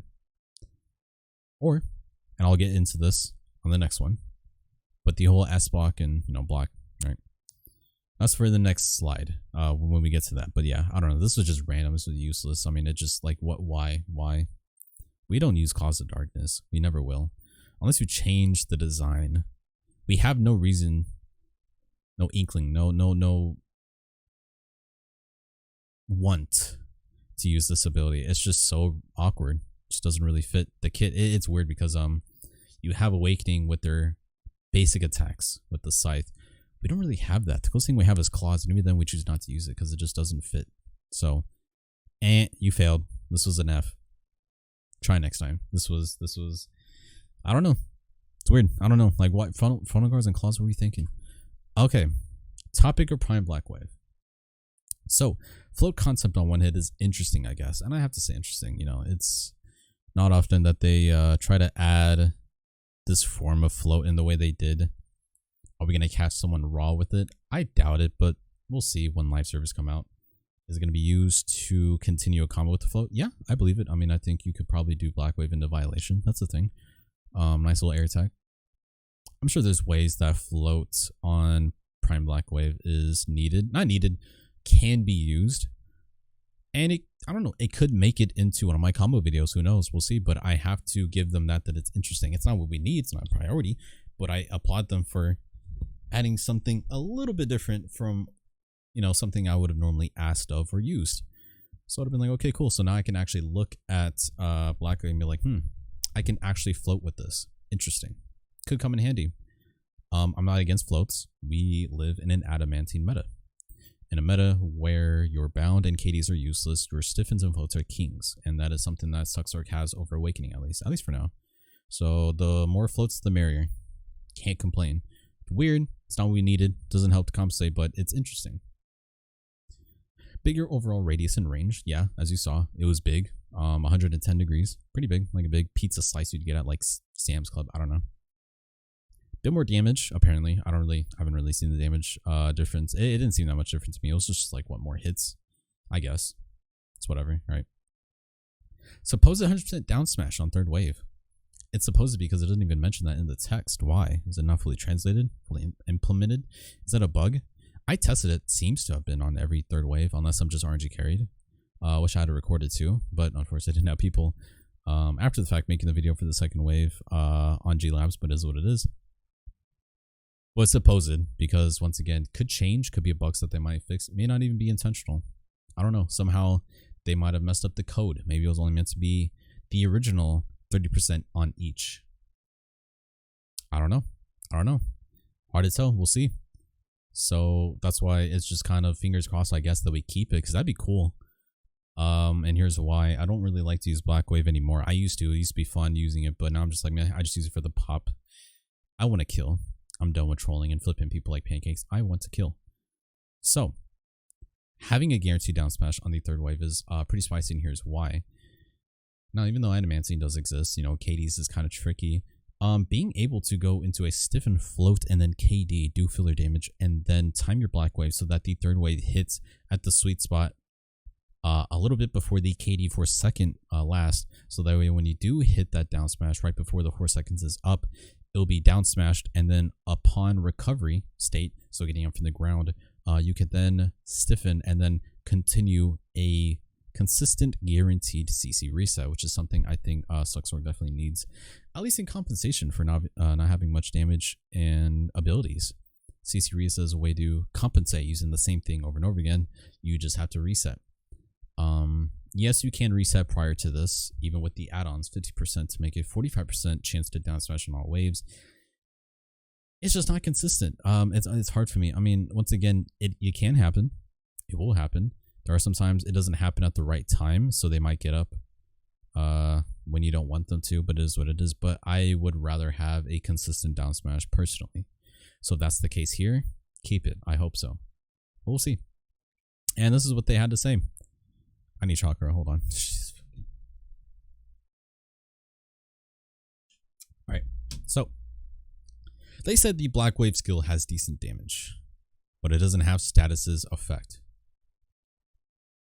Now it has been improved so that it can target all status effect, air attack, and down smash at mid range. Why? It's a Black Wave. It's a gotta be civil, Kaiju. I don't know what in their mind thought it needed status's effect. Like, I'm trying to think, like it. So I'm trying to wrap my head around the air attack thing, and so down smash at mid range. That's fine. That obviously having a down smash on third wave is cool. That's fine. The air attack, even just why are they trying to target all statuses effect again on black wave? Why? You're acting as if our class revolves around it. It doesn't. It really doesn't. We don't care about the wave anymore. Those who actually want to win know that you gotta give up the wave, because the wave is just for fun. I had to kind of swallow the pill on that one for that. I was like, oh fuck, I gotta stop using the wave. I gotta take these add-ons off and just use the pop. It is what it is. But that tells me that they definitely don't know what to do and how to change Sorc in that light. They just said, oh, you know, it needs statuses. That's the issue. What? Huh? Black wave? No, it never needs a stat. No. Just give him more damage and range. That's it. Call it a day. Down smash is cool, but no, it doesn't need statuses. So that shows me how little they know about Sorc and how little they know about black wave. I don't know what else there is to add to that. It says blatantly, I gotta call them out for that. They don't know what they're doing here. They don't know what they're saying. That's not, black wave doesn't need statuses. It never did. You want to reset with RNG, roll the dice, go for it. Otherwise, you want damage to kill after the bread and butter / abyssal pop. That's what black wave was for. Just became a pop bot. But no, I just reading this when I first read it on release, I was disgusted. I was like, what are you what? Are we even playing the same class? I don't know. It's BS answers. I don't know. So anyway, also another ability who lacks accuracy, has no accuracy. So I think at minimum 5 to 7% to 15-18% accuracy, but you know, I would love to have 20-25. That's my, you know, greedy side, but hey, why not? Because the newer classes are just as strong in that light anyway, so why not bring up the threshold? Otherwise, it needs accuracy, and I mean, also has no crit as well. So let's go down to the bottom part that I put. Has no crit, no accuracy, less hits, not even top 3 tier 3 option for add-ons, and damage reduction and no protection. Yeah, it has everything. There's a lot of stuff. I mean, these are, once again, if you compare the last statement to the one in the box that PA created, there's a big difference. How did they not see that it has no crit? They thought that was fine. How did they see or not see that no accuracy wasn't an issue? How? Less hits? I mean, they took a wave off. But hits, I mean, not even a tier 3 add-on option. I mean, that'd been interesting. Not gonna lie, it would have been interesting, but I think that it's kind of weird the direction that they're going. They gave certain classes like Striker the perfect ability for tier 3, and yet they go to Sorc and they kind of gave us like the almost borderline worst or not optimal option for tier 3 add-ons. So maybe it's because they just don't understand what would be the proper choice. And damage reduction needs to be, oh man, I'll talk about that. That's just so stupid. No protection. To be fair, I don't even care about protection on black wave. It's just meh. I just use it for the pop, the unprotected pop. It's like a new ability to me. Protection, I'd rather just have a new ability that is fully protected. I mean, once again, yeah, sure, you can try to make this like Carson's Nightmare, and even then it's not going to be anywhere the same in terms of damage, unless you did juice it up the same way, because Carson's Nightmare got juiced up so many times, ridiculous. It's like about a high damage super armor that can be repositioned. I don't want black wave to be like that. Just give us a new ability that would act in that light compared to Awakening. Otherwise, just keep it the way it is. It's not that complicated. It's not that serious. It's just black wave, right? Don't make it our focal point. It's not our identity. It's not. At least maybe in the beginning it used to when it actually shred mobs. Now it's just it's whatever. Even with add-ons, you know. So, topic of Scattering Shadow and Eruption. Might as well talk about this. So they deleted Scattering Shadow and put magic accuracy 6% on Eruption. Not entirely mad to the extent as a Succ Sorc player. Scattering was cool. You know, I like the float. It's kind of nice while I had it. Could do some cool interactions. They kind of replaced it with Shadow Kick, which is fine, I guess, you know. Feels weird doing a Midnight Stinger into a Shadow Eruption raw without the scattering. Just felt snappy and crisp and nice. But at least we saw the magic accuracy, so I can't get as mad as I want to, because that would have been mad if you deleted it and our magic accuracy with it, but instead you put on Shadow Eruption, a very, very important ability for damaging combos and catches. So there's that. Just means that it's a first and foremost priority at the beginning of the combo solidified. So It's one of the reasons why the combos was always Midnight Stinger into Scattering Eruption Cancels, because it's a nice way to flow into Stinger. For the crit, you have Scattering for the magic accuracy, and it just so happens to flow nicely into Eruption, and a perfect ability for the first major add-ons for your combo, whether it's PvP or PvE. So as an Awakening player, I think this is more of an L. Sorc is just meh. I mean, you kind of just replaced it with Shadow Kick, and you still gave us the magic accuracy 6% on Eruption. So it's like, I'll take it. I'll take it. It's not like a huge blow. It's a bit sad to see my boy go, but you know, it is what it is. Nothing much really to say here as a Sorc, because the losing Scattering wasn't a big deal as it was to Awakening, because they can also, I believe, if I'm not mistaken, correct me if I'm wrong, you can be Awakening stance and you can use Scattering from hotbar. It transitions you from Awakening to pre-Awakening. That's a big, I mean, it's a big deal. It's the same big deal as the Absolute Darkness thing, or well, a lot of other things as well. Always not much to say though. Kind of sad to see him go, but at least we still have our magic accuracy. You kind of put me at this point on Sorc that I'm glad to say at least we still have this. It sucks, but that's just how you've tormented us for so long. So that's all you gave Sorc. Okay. So you lower cooldown on Dream and Eminent, sure. Slightly more PvE damage on Dark Flame. Maybe not slightly, maybe a bit more than I gave it credit for. Slightly more backslash damage. And that's it. Not much outside of what I already covered. Awakening got infinitely more changes, buffs, new abilities. I mean, even then, it still doesn't compare too much to the other reworks, but obviously there's a limit. Obviously you can't have everything. At least in Awakening's case, you technically can. Sorc, it's like they have room for that. At least they're not even at Awakening's level, so they have better arguments for that. What is about Sorc? So Awakening was also in a slightly better position than Sorc before rework. Yeah, and that's a big deal. Why I'm pissed. Why? Awakening was already in a better spot than Sorc. Sorc needed it more, and you negated that. They were the ones that were starving, and yet you fed the chubby kid. Okay. Is what it is. I mean, once again, just it's stupid. That doesn't make sense. I don't think there's anyone who could come up with a plausible argument as to why give it to Awakening than Sorc, because it's all just gonna get completely negated once they acknowledge and realize the lackingness of Sorc and the position, state, and status of Sorc. Is what it is. It's kind of sad. So, why does Sorc still have minus PvP damage reduction? What is this? Who designed this? Who did this? We need to unchain this. Let's stop. Let's go down the list of relevant stuff to mention. So, the damage on damage on Dark Flame is PvP reduction for minus 74%. For Violation Spin, it's 70%, 60%. These are all negatives, by the way. Reducing. PvP damage reduction, by the way. Minus 60% on Black Wave, minus 62% on Calamity. Like, minus 50% on Shadow Eruption, and minus 50% on Turn-Back Slash. And granted, that's all we really have. I mean, you know, Succ doesn't really have a bunch of other abilities to use. We don't really have other options. Kind of just negated our only options. So yeah, you want to talk about lacking PvP damage. This is the root of it. This is your like your infested roaches on the back wall of your fridge that you need to clean out. Here's what I think you should do. And it's hard because I don't have the access or resource to actually get into the game and be like, okay, let's try to tweak it to 60, 50, 40%. Let's see how that looks. I can't. So I had to give myself a theoretical number range and hope that that's fine and not too broken, but not too unchanged, where it's still the same. On Dark Flame, it's got to be 40-50% instead. 74 is way too high. 40 to 50% once again on Violation Spin, and 30 to 40 on Violation Pop. I mean, once again, we gotta bring these numbers down. Like, this is unacceptable. At least make any kind of reduction. I mean, 10's not enough, but I think anywhere from 15 to 20 is minimum. But I'm trying to go for like the sweet spot where you can just make these changes and leave it at that.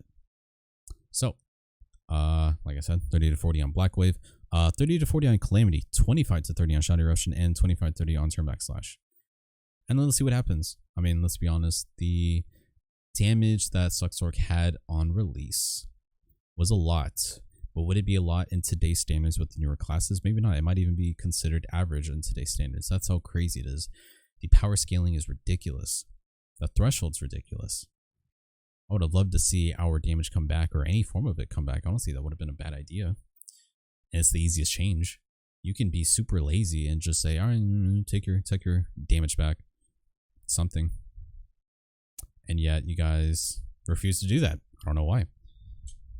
Kind of sad. It's like, do you guys, I don't know, like I mentioned before, maybe they just don't understand the state of it, but it's just kind of, I hate to see my Sorc get treated like this, but it is what it is. So at least here's ideas on how to approach it, but I'm going to tell you that it roots in the negative PvP damage reduction. That's the root of it, at least on damage.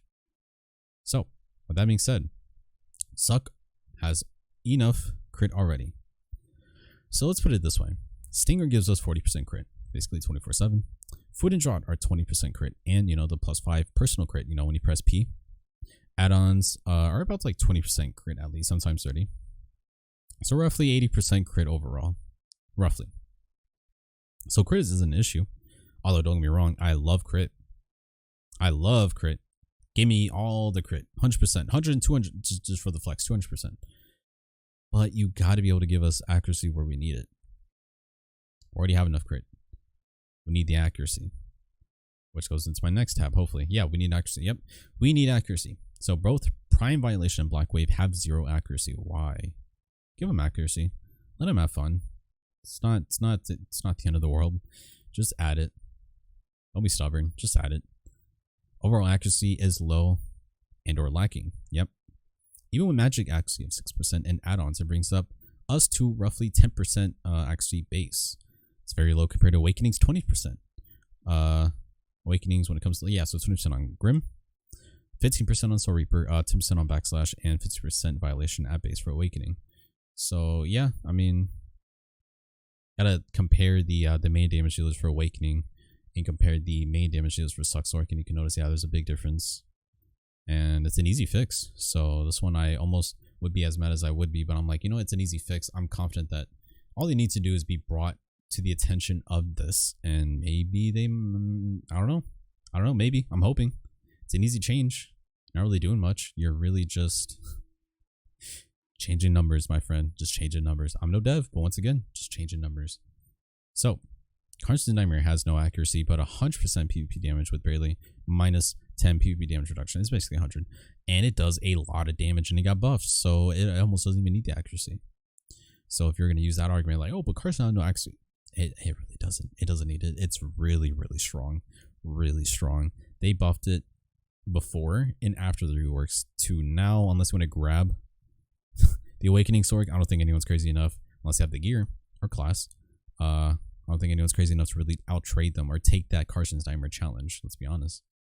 So, in summary, give us more accuracy and way less PvP damage reduction. Crit is nice, but more so bonus. Not against crit. Give us all the crit. Gotta give us accuracy, man. You have to. And lower down the PvP damage reduction. Simple. There's not really anything else to really add to that. It's as simple as that.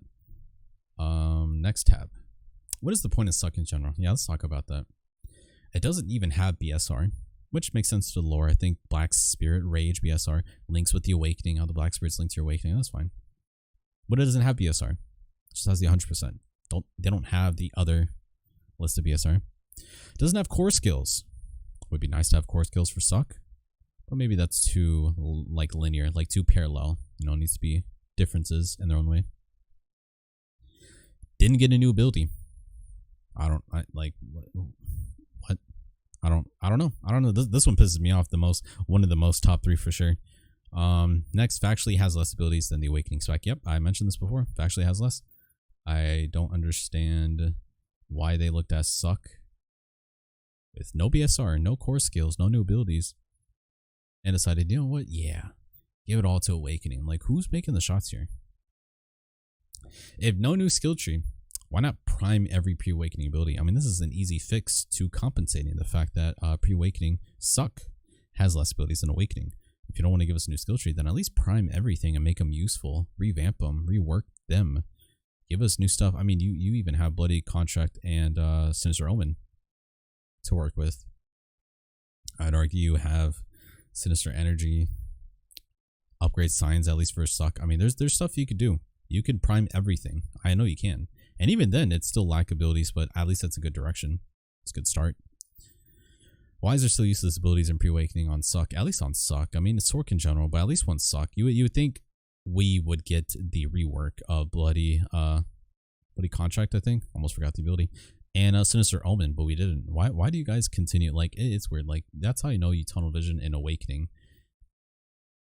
And it's weird because you made the change to Shadow Right, and yet you left Sinister Omen. Like, why? Like, what do you... Like, I guarantee the newer classes don't have as many useless abilities as we do, because it's just an outdated fucking pre-awakening. Like, it shouldn't be that hard to change it. It shouldn't.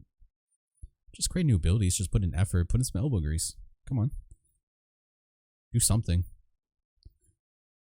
I get it. You might get mad. Or you might get mad fans, mad casual players of BDO. That, oh, you're giving these changes to Awakening. I mean, you did it anyway to Awakening. You might as well just give it a suck, but you chose not to. I cannot fathom that. And yet it's weird because it's an incomplete Succ skill tree, like the pre-awakening itself, or just the design. I think for Succ in general is flawed because it just lacks so much. And yet somehow you still managed to create a Succ Ninja, a very solid Succ class design, probably because the Succ of a pre-awakening is as strong as the pre-awakening design itself. So that proves to us that the ninja had a really solid pre-awakening design, that Succ was able to make it shine and make it viably work as its own thing. Were you able to accomplish that with Succ? Sorc? No. It's incomplete as fuck. Like, it's just like when you play that class long enough, you understand, wow, it really feels like I'm lacking abilities, lacking movement, lacking a lot of stuff. I mean, let's be honest. People can make the argument, oh, people want Sorc to have iframes and have everything. Motherfucker, what do you what do you think the newer classes are? The newer classes have a lot. They have a lot. It's not sugarcoated. Between grab, utility, movement, damage, AoEs, burst. Even one from an iframe, most of them. The Corsair thing with the funnel or the block, whatever. I mean, it's just they have almost everything. It's a trend. It's kind of funny to think that there are non-grab classes that still exist in BDO. And even though at least half of the grabs in the game are like not that strong, but it's still a grab. It still works. You know, it's not like we're talking about the Guardian grab, right? I mean, that's the one I'll say like, okay, they don't need it, but it's something. But yeah, having less abilities on the pre-awakening Succ kit, and yet it has less cancels than it should. I mean, you would think with less abilities, you would compensate that with more cancels. It needs way more cancels than it has. It doesn't make sense to have the amount of cancels it has knowing it has less abilities. It's all about compensation in class balance. If you're going to have less of something, you need to give something to that in order to compensate for proper class balance. Otherwise, you are promoting this imbalance that the awakening is just better in every way, shape, or form. So yeah, it needs more cancels. I don't know. I mean, it's just weird. Like, what even is the point? Like, we don't... On to the next one. So, what's the point of Succ Sorc? So, it's kind of the same shit. Are we supposed to be strong in 1v1s? Are we supposed to be strong in group fights or PvE? Because we sure as hell is not strong in 1v1s compared to Awakening. We can, you know, hopefully barely contest on the group fight argument, 1vx, PvX, with Succ in Awakening. But when it comes to PvE, nah, I mean, when you could just do fucking pre-buff, Grim, Soul, Violation spam, that's it. Life is good. Life is easy. Life is 6k plus average trash fluid at the proper spot that's average them. I mean, and it's not crazy numbers compared to some other nasty grinders. An Awakening class, right? How many Awakening classes can say that they grind nasty? Unlike some of the Succ classes for other classes, at least they may be dog, maybe in group fights, or maybe 1v1s, but at least most Succs can hold their PvE status. We Succ Sorcs don't have any of these. I'm gonna be honest with you. I mean, just group fights only, but it's such a bronze medal, such a god. What did they compensation medal? No. Participation. That's what it was. You know, it's like being able to barely compete with Awakening is like a participate. I can't even, dude. I'm so fucking like. Hold on, I can't even pronounce it right now. That's how I know it's fucking participation. That's what it feels like to even mention. Succ Sorc is even worth mentioning. Otherwise, yeah. What is our point? What are we here for? You just made Awakening much better as of it wasn't already much better than Succ in a lot of categories. So what even is our point? What are we even here for? Like, why did you have Succ Sorc? Like, you really, like, you're this close to just announcing you're gonna delete Succ at this point, right? But really, like, have in mind, like, what do you want Succ Sorc to be? Do you want it to be the 1v1 beast, the PvE beast? Or do you want it to be a beast in all groups and aspects, like the Awakening, but in its own way, so that way they can be even? That's where you should be, but I don't know. You failed to do so, so it's hard for me to really, yeah. I don't know. Like, what really is the point? Like, how am I gonna argue in favor of Succ? And someone asks me, hey, you know, Awakening or Succ? Sit down, kid. It's a long story. Like what? Like I enjoy Succ, but I'm not gonna tell people to go to Succ and act like it's like better in certain aspects. I mean, I'm just gonna be factually truthful as I can be to my best knowledge. I'm not gonna lie to someone. But when you ask me 1v1s, yeah, just go Awakening. PvE, Awakening. Group fights, that's the only thing I can hopefully argue. And even then. So, let's talk about the categories, right? It's an assassin class who lacks mobility. Yeah. Only movement option is Rushing Crow, Midnight Stinger, Ifrim, Engulfing Shadow. Really? So 3 options, and we have to use a bomb to move. Are you serious? Sinister Shadow was one of them, and you also deleted that. Took that away from us. Really? We literally have 1 iframe and just 3 movements total. Like, what do you expect? Like, how are we going to move an assassin? Like, it's already... The Awakening has twice the movement options and better than us. That is what it is. Rushing Crow, Midnight Stinger, Dark Flame, and more take up 1 whole shard upon each use, and that's a big issue. We need the shards in order to do the full effect of Midnight Stinger, at least Rushing Crow too. So, either you do this, you make Rushing Crow, Midnight Stinger, Dark Flame, make all these abilities, not take 1 whole shard, but take only 5 fragments. That's going to help ease our issues with the fragment. Otherwise, yeah, we burn through, let's say we have 40 fragments, so 4 shards. You burn through 2 of them in the span of using Rushing Crow and Extender right after each other, and that's not including using it again. Even if you could try to gain shards through attacking with Pre-Awakening, it's still tricky, and it can still miss and not hit due to blocks and all this other stuff. So, you would need to just have some way, once again, right under lack of options to gain more shards. Crows at 30 shards again is needed because it is an insanity to run out of stamina and to deal with no shards waiting for Dark Trade. I mean, unless you lower the cooldown Dark Trade, and even then. So it's insane. Like, how did you manage to like mess this up to the point where, yeah, it just doesn't connect. It conflicts this whole stamina shard. Yeah, you need to give our crows with the 30 shards again, or if not, I don't know, increase the capacity to like 80 fragments. I don't know, something. Or at the very least, man, just make Rushing Crow, Midnight Stinger, all these other movements. Don't take a whole shard, just take 5 fragments, please. I mean, you don't even have Awakening designed after the changes or reworks to even care about shards. Even the Cry of Darkness to send your blades on Awakening only takes 5. I don't see why you can't do that with the movement, since we don't have a lot anyways. We need the shards badly. So it's just, yeah, running out of stamina shards is a big issue. It's really hard for us to move, period. Needs higher shard gain for each ability. Yeah, period. I mean, it's just, we need more shard gain in general. We eat through it so quickly. So if you're going to make us eat through that many shards, make it that much easier to gain shards. So it needs to be in equilibrium one way or another in a way that can still be used in a skillful way. Because, yeah, I'm not going to lie, managing your shards is very hard. And if you could do it successfully on Succ, that's how I know you're skilled. So there's at least some skilled factor to it. Doesn't really excuse the lack of poor design from running out of stamina from the same 1 iframe we have using it because we don't have other options, and running out of shards easily. So I don't know, man. Lower shard consumption from Rushing Crow, Midnight Stinger, and Dark Flame. Yeah, as I said, just lower it to 5. It's not, should be a big deal. Should be easy, I think. Once again, odd dev. But food for thought. Change those 3 or the others to just 5 fragment consumption. That's going to help us a lot more than you think. Believe me, it will. And delete the unprotected bound from Rushing Crow. Why do you still have that? We're not, listen, like, we're not trying to play this like Pikachu Scratch team. Like, we don't need the bound. We don't need the unprotected bound. Animation is a hindrance. You could use that animation just for more distance and just end it. Cut it off. Make it like a Prime Shadow Leap kind of version. Delete that. Just delete it. Like, we don't need the unprotect. Like, cut it off. Extend it for more super armor distance for movement, and that's it. I don't know why that's still there. We don't need it. It's awkward. I get it. You're trying to be thematical. Rushing Crow, that's what it is. You rush, you scratch. Oh, you're a crow. Just cut it off, man. No one cares about that. Just cut it off, please. we have to forcibly use the unprotected and get caught so we don't waste stamina by using the iframe to cancel before the unsafety animation. So it causes a lot of problems in itself. So just cut it off. Shouldn't be too hard, in my opinion. Make Midnight Stinger a super armor or iframe. Yeah, I mean, if you don't add new abilities, making Midnight Stinger an iframe would be dope. Making it a super armor would be wise. But one of these has to happen. If you made it a frontal, at least that's something. But even then,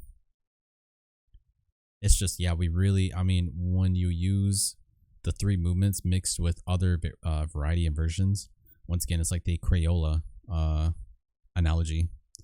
You know, when you have Succ Sorc and they're moving around with just 3 movements, it's like the kid who's using red, blue, and green crayons, trying to draw on top of each other, mix them so that they can create a new color, right? Just to make do. Whereas Awakening is like the 104 box with the sharpener in the back that has all the colors in the world, all the movement and utility that they need, except they don't have a grabber, ignore res, or frontal block break is what it is. Succ needs this too, but at least they're in a better position than Succ, and that's just what it's like to use 3 movement. It's like using 3 Crayola they give you at welcome to Chili's. Like what? Like huh? What? How am I gonna color with this? I remember as a kid looking at this like, dude, did you just seriously give me these with the straight face? How am I supposed to color this? You just give me 3 colors. So I'm gonna color over it, because I will. Lack of movement options causes lack of or stamina at 0, and 95% of the Succ Sorc gameplay is that you always run out of stamina on Succ Sorc unless you're going against an archer where you can actually play tempo, or another class that doesn't get up in your face and punishes your funnels and or grabs you and anything. Yeah, running out of shards and having no stamina is like literally 95% of your Succ Sorc gameplay. It is what it is. It's annoying. It needs to be fixed. I don't see Ninja, even Awakening, Sorc deal with it as much as Succ Sorc is, but it is what it is. And hard to gap close or kites. Yeah, I mean, it'd be nice. Once again, it just goes back to movement. Yeah, Awakening has what it needs to gap close. With Succession, it's harder to make do with what we have, albeit more skillful to make it work due to compensation. Maybe it's not skillful, maybe it's just difficulty and compensation, but it still exists, it's still there. So I think to myself like, I don't want to see this class become easy to play, but you just need to give it more options to move around that, yes, theoretically would make it easier, but give it options that isn't really forehead. There's a difference. Okay, people have to understand there's a difference between giving us what we need in an easy way or giving us what we need in a way that's still balanced and still difficult and hard to use, and or it's not like forehead, right? Like, for example, if you were to give us like a movement, make the movement the way it works, maybe the animation, maybe the cancel, I don't know. I mean, the protection, make it not just this easy forehead. Yes, I did ask for the iframe on Midnight Stinger because, let's be honest, Awakening has 3 iframes in the 4th for Nightmare. You best and believe I want as many iframes, let's be honest. But going back to what I was going to say is that, yes, adding what we need, you could see that philosophically as making the class easier. I argue that it doesn't necessarily make it easier. It just means now it's more viable. Now it actually has options. Now it's actually competitive. And sometimes a class having all the toolkits at its disposal, you can argue, yes, it's easy because it has those toolkits. You can also argue because it has a lot of toolkits and stuff to use. It's hard because most casual players can't keep up with that much options, that much utility. Once again, you can dice that however way you want. The way I see it is, regardless of what people are going to say, oh, it's going to make it easier. At this point, I'm so desperate that I just need any change to make this shit much better. I'm agree with you. I could care less about the easy or not. Just give me what I need, please. Succ Sorc's dying, bro. We're starving, bro. We're like the sad abused animals, pets, dogs, and cats on the animal shelter commercial with the sad songs zooming in closely, going black and white screen, making you sad, make you want to pull up your phone and be like, I'd like to adopt one of these. Like, bro, like that's literally what Succ Sorc is right now, and the rest of the classes that are left behind as well as with us, because it's not just me. I like other people to step up because I want to see every class and spec viable. I want to see the game prospering with diversity, not to be a head ass, on that. But I would like to see variety, not diversity. Variety is a better way to put it. Because I'm tired of seeing the same meta classes over and over and over again. But is what it is. People do what they need to do to win, and I respect that. But PA could do something about that. That's all I have to say. So next category, it's a mage class with only 3 ranged abilities. Yeah, I mean, Abyssal Flame, Dreamy Doom, Calamity is our only ranged mage ability. It's not enough. You need to give us more. We lack the range because those 3 don't really cover it that much, in my opinion. Right? It's almost like a gimmick. It's pseudo. It's not even mage. It's not even a half mage. It's pseudo. It's like a quarter mage. I don't know. Lack of more mage-like abilities and lack of ranged mage abilities. I have ideas later in the video, but yeah, I mean, it's lacking. It is still technically an assassin mage in the way that it doesn't use a weapon, uses their magic fingers and stuff. It does require more ranged abilities in the mage aspect for sure. Like that's lacking, like 100%. Like there's no excuse for this. It needs more. It needs more. 3's not enough. Bump it up. Get those numbers up. Rookie numbers. Make it 6, 7 max. Then we'll talk. But bump it up, man. 5 minimum. But yo, do something, right? Give us anything. Bump up Signs of Agony. Make it a 4th one. That's easy. You don't even have to create new ability inputs.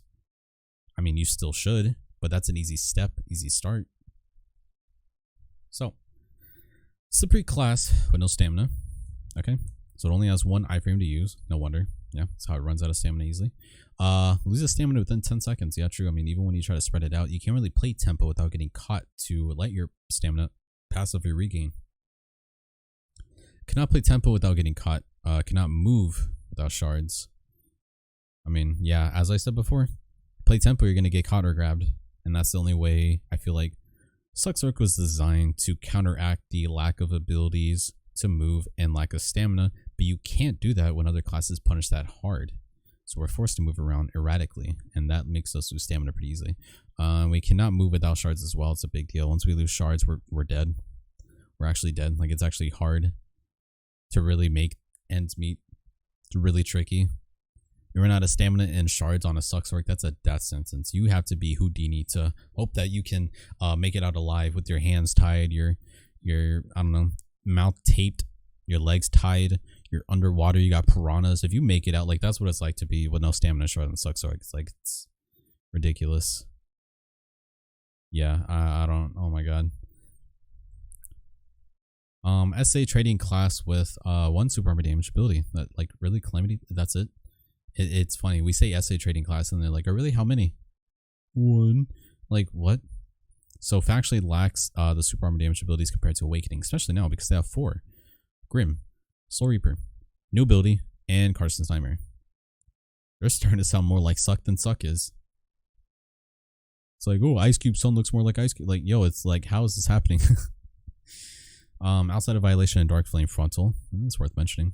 Engulfing doesn't count. I mean, both have it. Even though, yes, technically both have Dark Flame, but that, no, our Dark Flame's a bit, different. And has no proper damage trading identity. Yeah, I mean, you need to, if you really want us to be damage traders, by all means, add more protection. Or, it's kind of, adding more protection is a bit meh. Adds more to the problem of the game. Unless everyone has a grab, then, it doesn't matter about protection. It's just have better positioning.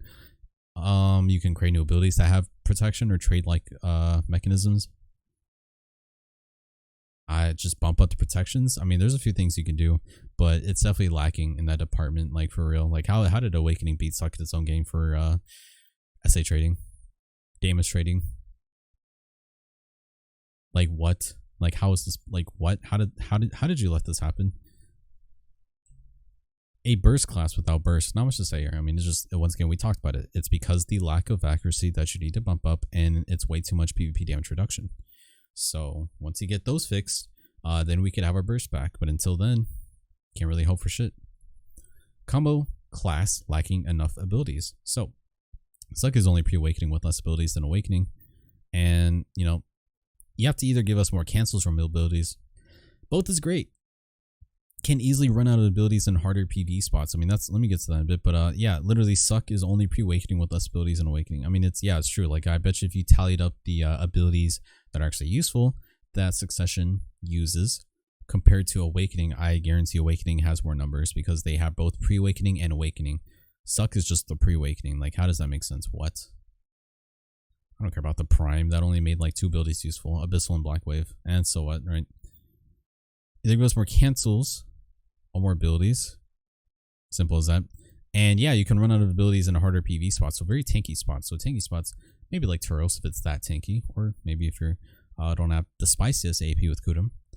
And if you're at a place like Succ or any other spot that has a lot of density, and you have to use a lot of abilities to combo, if the density is too much, you get zerged, and then you just look at your combo like, damn, I just ran out of abilities. Everything's on cooldown. How am I gonna make this work? Yeah, we need more abilities, man. Like this incomplete Succ pre-awakening skill tree is unacceptable. Like at this point, like really, like we're really having to you're making us make ends meet with rice and beans. Like, come on now. We need more abilities, bro, for real.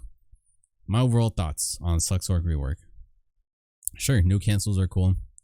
Lower cooldowns are cool. Everything else, worthless. Lack of proper approach. Lack of communication on what Succ needs, or even just saying, you know, if they don't know what Succ needs, then let us know, man. I'm more than willing to help you guys. Lack of any kind of change to Sorc. Yeah, you didn't really do anything to us. You really just treated us like the awakening Sorc. It's almost like you forgot Sorc existed. Almost, it's actually immaculate. My overall rating is a -5 out of 10. It's that bad. Like the negative just comes from the disrespect part. I actually felt like you just disrespected us. Like, just wow. Come on now, that like really like. I'd go off, but it is what it is. Calm, cool, collective, or collected. Fix or replace. So you need to do something about Sinister Omen, man. Upgrade it or take it out completely and put it in a spot of a new ability that has better potential. The same goes for Bloody Contract. Sinister Energy, you can't technically remove it, although you are king of the game, so you could technically make anything a reality. You're like Thanos. So you can upgrade Sinister Energy or replace it with something entirely new. I'll take it. Upgrade Signs of Agony. I like the idea, but I'll get into what you can upgrade Signs of Agony into, just for Succ only though. But yeah, you gotta do something, man. How did you do this rework and not look at Sinister Omen Bloody Contract like that? Like, I have to wonder. What was your thought process? What was your reasoning? I need an answer. The Sorc community needs an answer. Like, what happened here? How did you fumble? How did you walk over the snake in your front lawn? The snake in the Pokemon, the crocodile, the Godzilla, like this was just in your front lawn, and you just just walked out your neighborhood like nothing was wrong. Like, hey, check out this new ability. I don't know. Maybe they kept it there in case they really needed to. Once again, it's almost like I feel like they're trying to get away with not doing certain things, so that way if they do get a complaint about it, then they'll be like, oh well, at least we still have these to work on, so we'll use that to kind of create new abilities, new opportunities. I don't know. Otherwise, I don't know. Like, do they, like, Sinister Omen's never used, neither is Bloody Contract. There's not even a single argument in their favor that says that it's useful or used for them not to change it. So I don't know where, like, what is this coming from? Anyway, that's that. I don't know. So let's talk about this. This goes more towards awakening. I just wanted to speak on this for a little bit. Kind of, you know, something that needs to be said.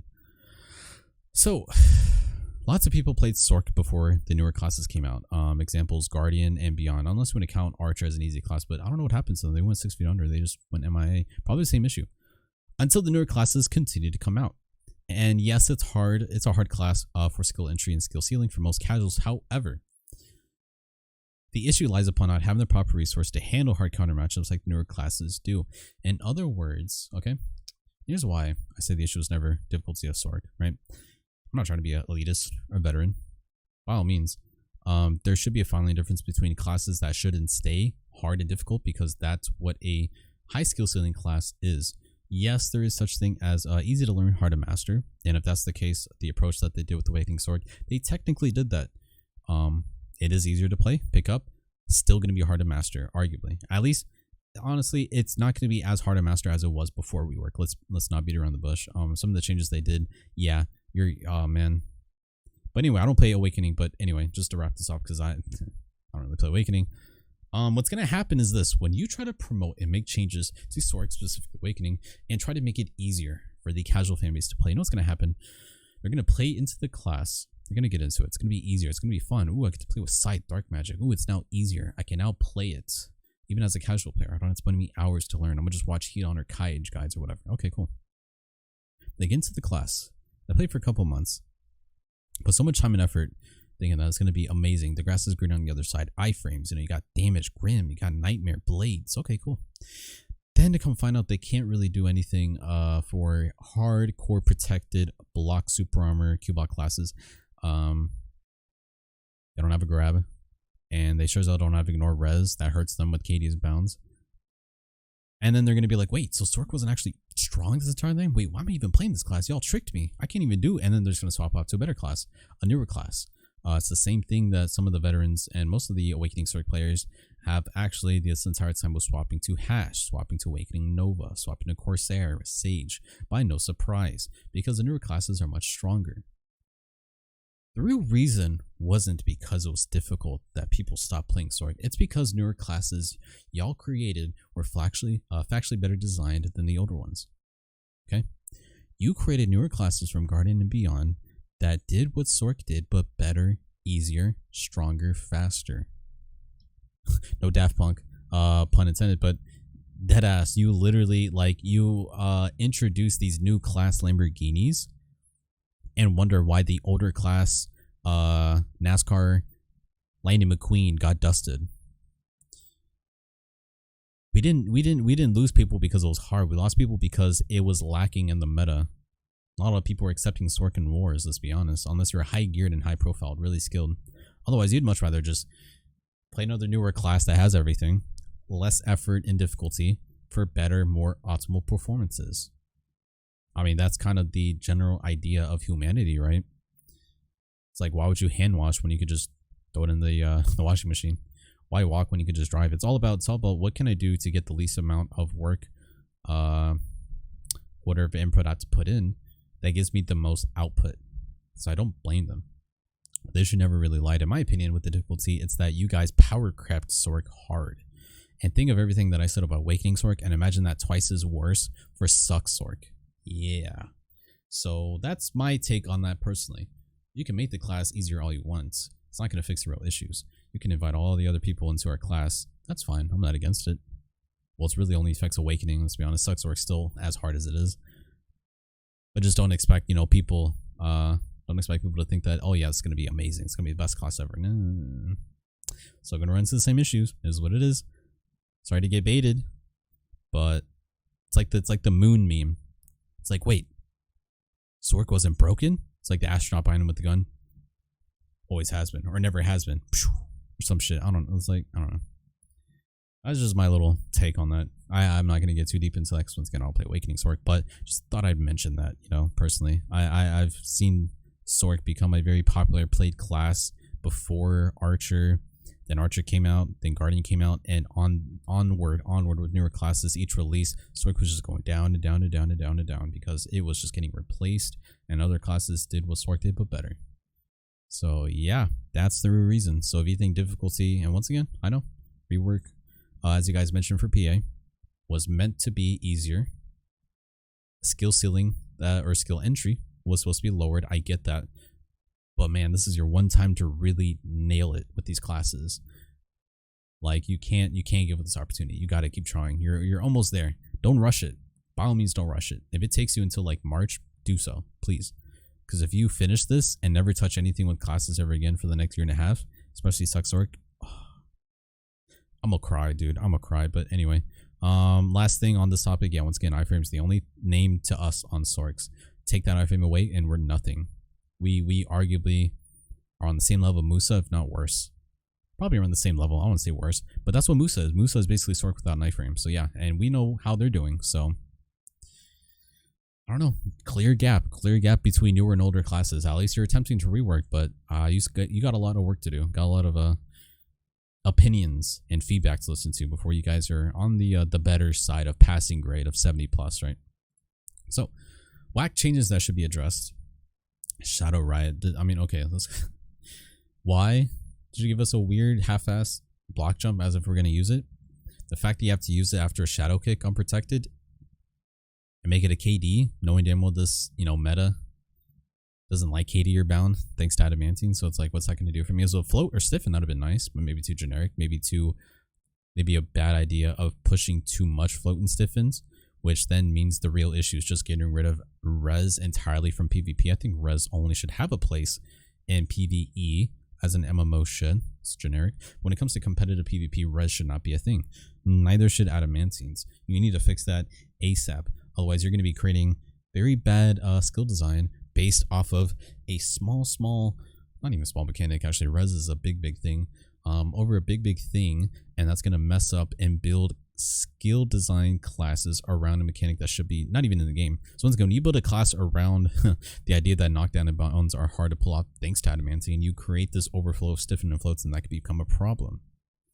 But anyways, once again, Shadow Riot, useless. We're not going to use it. It's fun. Okay, cool. You want to use a block? I guess I'll use Shadow Kick in the Shadow Riot. I could have made it a float at least, or at the very least, the fact that you have to be in proximity to hit and then double tap again. Obviously, if you do anything else, it'd be a block jump, but still, it's just so random. Like, how did you do that? Shadow Riot, but not change Sinister Element? Like, were you not complete? Like, let us know. Like, if you didn't finish, let us know. We'll wait. We'll patiently wait. But it looks like that's not the case. Like, you guys are just done for now until feedback says otherwise. Dark Backstep. You gave it a frontal, more what was it, distance and speed? Why would we use that? Why would I want to use an unprotected into a barely protected frontal? That's something like Succ would have to do because of how down bad they are on like welfare, movement, and abilities because they lack them. Awakening has no reason to use this. This is going to stay locked. I mean, probably Shadow Riot too, let's be honest, maybe. But missed the mark on that. I don't know what that was on. You try to increase movement or something. You had a quote with this. I don't remember what it was, but it was so like, again, another one of those statements y'all made where it's like, I can tell you guys definitely don't play the class. And when no Sinister Shadow, yeah, once again, I don't know why you deleted that. You should just bring that back because that hurts Succ more than Awakening. Awakening doesn't technically need it. Succ needed it because that's how much we lack abilities. We had to use a Sinister Shadow. So unless you plan to give us a replacement, you got to give us that Sinister Shadow back. Like there's no, like you have to. That's such an L for Succ, man. Why? We had to use that. It was nice to mix that up in between our movements, but no, you just had to. Yeah. All right. So new ability and ideas. So I have new ability and ideas coming up, and don't take it all at once. I'm going to give out a decent chunk of ideas and abilities. I'm not gonna so let me put it this way, right? So not 100% of the ideas should be counted as a whole. So all of these ideas and stuff I'm gonna mention for new abilities, new ideas, don't think that I'm trying to say all of them should be grouped into Succ and it'll be great and balanced.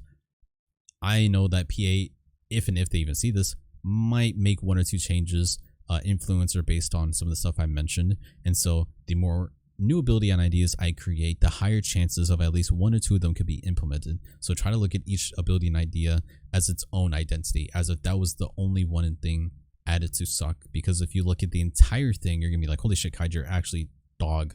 You're creating the most broken, incompetent, unbalanced skill set with all of these abilities together. No. Just assume only 2 or 3 out of them are going to get picked. You could theoretically add half or 80% of them. You just need to tweak them so that way they can kind of balance each other out. But because I'm going into this blind, and I'm not trying to make this like this is what I think Sorc needs, add all of these and it's balanced. No, that's not going to happen. BA's never going to look at my videos and add everything.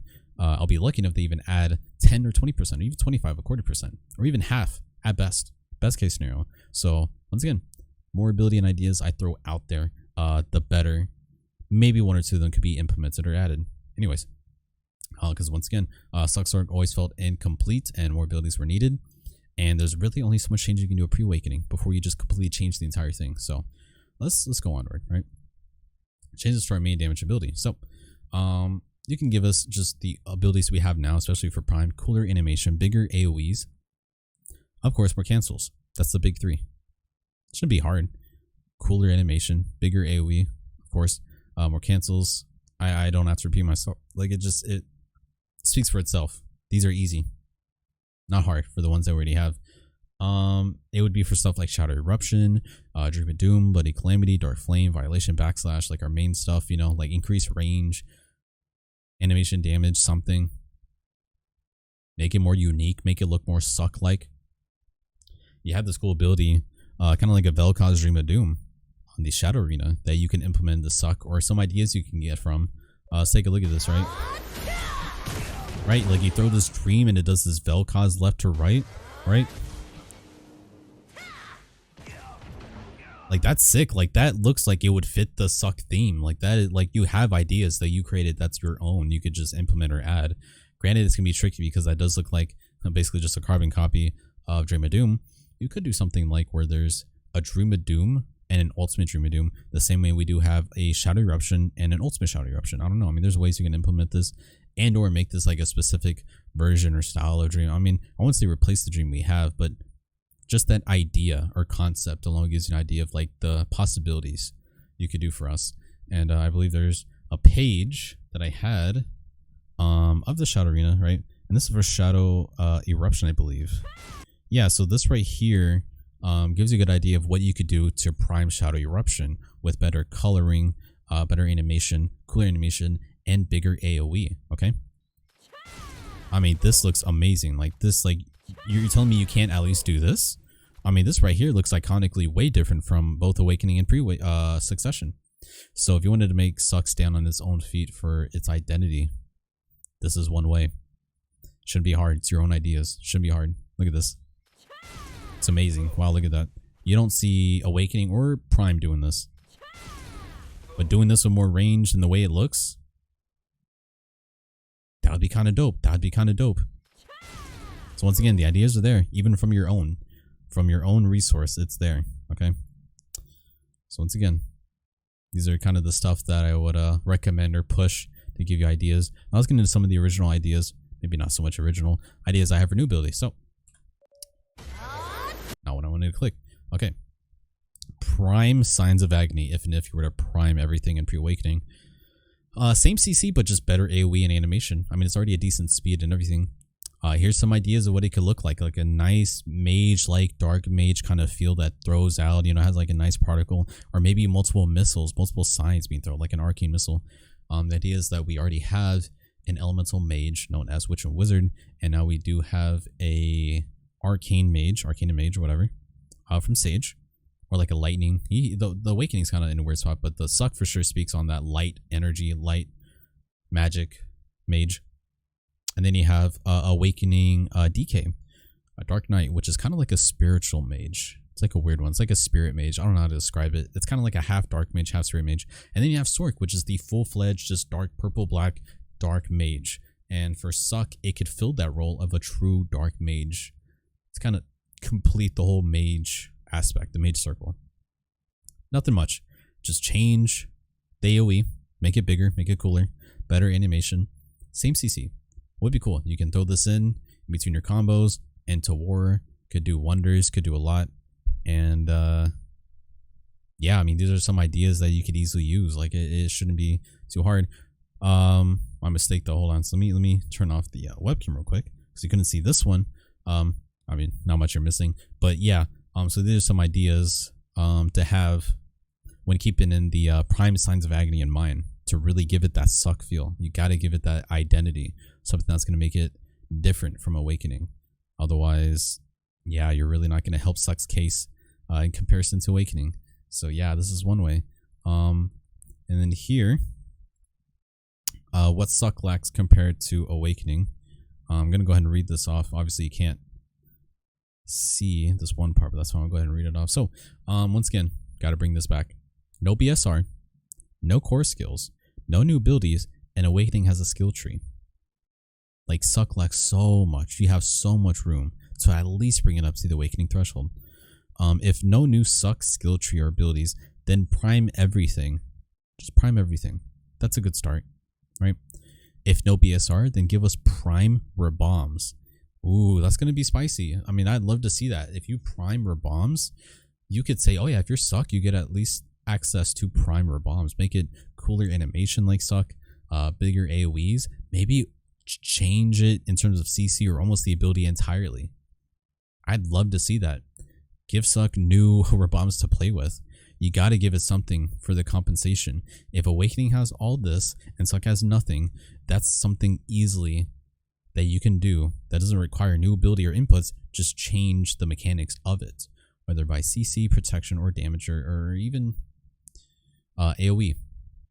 So prime Rebombs would be really interesting.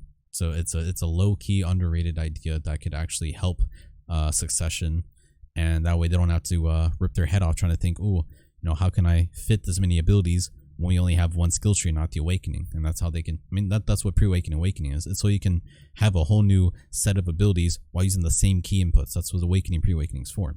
On Succession Prime with one skill tab, you can't do that. But if you're priming bombs, you're not changing anything. You're just changing what you already had by just the looks, damage rate, AoE. So shouldn't be an issue there, but that'd be cool. Prime bombs would be badass. And no new skill tree. So create a new system of servants. Servants could be an interesting thing.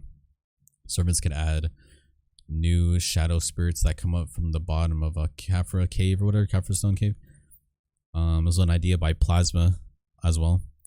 And servants could be a lot of things. I think servants could just be kind of like a new ultimate form of like an ability or just a specific set of new abilities. Maybe you can consume shards and make certain abilities stronger than it is. Like the way the abilities are with Midnight Stinger and Rushing Crow or certain others are when you consume with shards. What if that's the base? And what if now you can consume shards for a servant's version? Not just a prime. Like the prime would be a base, but a servant's would be a nice touch. And who knows, maybe we'll change it completely. It'll be a nice touch. Maybe certain key inputs to use a servant's version and non-servant's version. I mean, there's ways you can make this idea of servants a thing, because awakening is all about Carshans this, Carshans that.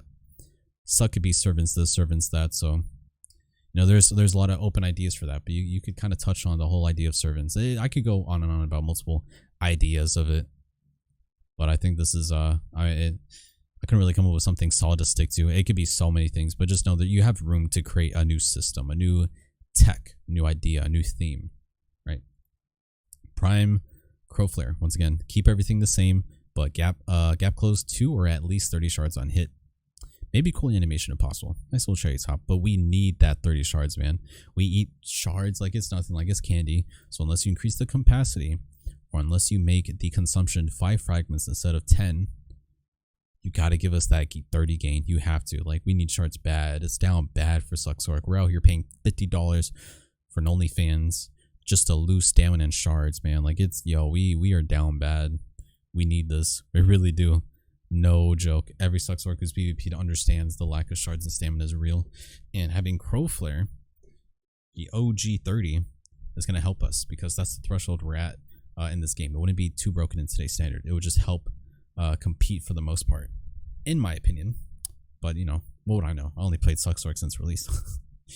S blocker block needed. Once again, we don't technically need it if you give us more movement options for us to have. If you don't, then yes, take that funnel off of Claws of Darkness and give us S block or a block. That's simple. Shouldn't be that hard. Shouldn't be that hard. Should be linear. Should be like self-explanatory to an extent. But yeah, that's my stance on it. You know, if you're not going to give us this, then give us that. If you're not going to give us better movement to be erratic or pressuring or oppressive, then the least you could do is give us a block or an S block. Shouldn't be asking for much, right? Servant's Intent. It's going to be the grab ability. Ooh, grab. When it comes to Succ, I think they arguably do deserve the grab. It wouldn't really make them that powerful. I think a lot of people understand if you were to give Succ a grab right now, it still wouldn't even make them that powerful. It's a sad reality. And I don't want an easy grab, so let me kind of explain this grab. So, this grab, as you can see, is going to be the Ridley grab from Smash Ultimate. So, the way this works is, imagine Rushing Crow Prime, and the scratch is the grab. You dash forward and either protect or unprotected. And whenever the movement gets body blocked by an enemy, that's when it will go into the end animation of the grab, and then grab that target, drag them on the floor for roughly 1.5 to 2 seconds. And then it could be, it could go into a down smash or float, whatever. And that's it. And so it's one of those abilities that obviously if you activate literally in front of someone, it's not going to be an instant grab. They'll still have to go into the initial animation, and they might have time to dodge it, but otherwise it wouldn't be instant grab. Let's be honest, like a warrior grab or a Zerker grab, it's not that skillful, right? It's a radius thing. So when you have a Zerker right here and you have a Sorc right here, right? Hold on. A Sorc right here. If there's like this radius, this circle, right? Wish I could have an example to show, but if they're within that radius, they have to press a button and they grab and they instantly go to them. That's not skillful. Let's be honest. Like, you're really just playing aggro movement until you think you're at the minimum range needed. Yeah, minimum range or maximum range. The range essentially. And once they are, boop, grab. We see it with warriors, we see it with Zerkers, we see it with a lot of classes that's not skilled. Like, if I'm in frontal guard and they're not really on me, but they're in front of me and they could grab with one button and just zoop, it's like, you know. But if I were to get a grab, I don't want that. That's not skillful. I want to keep Sorc still skilled. So I want this to be an ability that either is a fast animation with no protection, or kind of like a medium pace animation speed with either frontal or super armor. The idea is that because it has to have an initial kind of like a initial start before it gets to initial movement, you have to kind of predict where your opponent's going to be, and it can be easy for a fast responsive reflex player to dodge or get out the way, or sometimes counter you. And that's where it makes it powerful. It's like, look, if you're walking around and a super armor block walking slowly towards me and I'm this far away from you and I activate the ability, it does the startup animation, and then I come towards you and then I grab you, that's on you. It's not just me iframing onto you and then insta grab. It's an ability that, unless they're to iframe and then activate it in front of you, it still has to do the initial animation and then it grabs you. You could have time to respond to it, but the hitbox could also be a big determined factor. It could be a hitbox that may work a little bit differently, to where they could just move to the side and I could miss somehow, or I don't know how you would design the grab to be. But I want it to be a way that is rewarding if you do time it properly with time, but also direction, right? Like, imagine someone's walking across and you have this grab that like literally goes forward dash, right, in a long distance. Obviously, when the person hits here, I'm not going to activate it down here because then he's going to keep going and then I miss. No, it'd be like this guy's going here and I could kind of guess the trajectory. So I activate it early and then, you know, it kind of meets up and then boom, grab, right? Like, the idea is that you can time your grab in terms of distance, speed, you know, where they might be. If you throw a grab willy-nilly against an assassin who's moving around, you're probably not going to catch him, and that's fine. I want this grab to be predominantly a counter to block and super armor classes. It would be amazing if you actually use this on an assassin class if you're good enough, but it should be, yeah, either fast animation or no protection, or medium pace animation with either frontal or super armor. If protected any way, shape, or form, I don't think you should cancel out of it. Gotta balance it. If it's unprotected, you should allow, or should be allowed, one cancel opportunity. Like, at one point you could cancel out of it, otherwise you have to commit to it, right? It's reap what you sow. It's like it's an ability that has a high risk, high reward kind of deal, right? Greedy option is the, once again, grab CC into a down smash. Down smash would be amazing. It can only help to reset combos. Would be really nice using combos. Would also be nice to start off your CC with a non-value. It'd be kind of cool. If not down smash, then a float, right? And then same distance of engulfing shadow, or same distance as rushing curl. Like I said, it's a forward movement, either protected or unprotected, that you have to hope that you time it correctly. And if they're not fast enough to respond, then they get grabbed. That's on them. There's a difference between that and a difference between someone who literally goes up to you minimum distance, press grabs, and then boom, you get grabbed. Like, you guys know what I'm talking about. For non-grab classes playing against grab classes, you know exactly what I'm talking about. Is what it is. I don't want that kind of grab. That's too strong, especially with an iframe. So I'd rather just have one that is used at medium, long range, or even short range if you time it correctly. Servant's Intent. Gonna be using the name or theme of servants because I think this is fitting of like a new style, a new beginning for Succ. You know, servants this, servants that. I think it fits nice. Sounds nice. Servant's Intent. So this is the grab that I'd like personally. Wouldn't do too much damage. I could care less about the damage or mods or anything else. I just need to do its job, right? Cool. So next one, Servant's Ascent. So this right here is going to be a super armor into an iframe animation or full iframe animation. So the way this works, you're going to activate this and it's going to put you in this dark energy. I don't know what you would call it. God, it'd just be like this dark, like Sorc magic energy that puts you in this aberration, and you could essentially fly immediately up into the sky, and you could kind of float around there and pick what spot you want to land to, pick the spot, and then you could kind of like fly downward in a slow descent. Much like you see here, it's going to look pretty much like this, bunch of floating, you know, and it would fit the Succ theme. You would have to come up with something like this to stand out against Awakening, to make it unique, so you can tell that, oh yeah, that's a Succ Sorc. This would be really good for disengage and engage. You could use them both ways.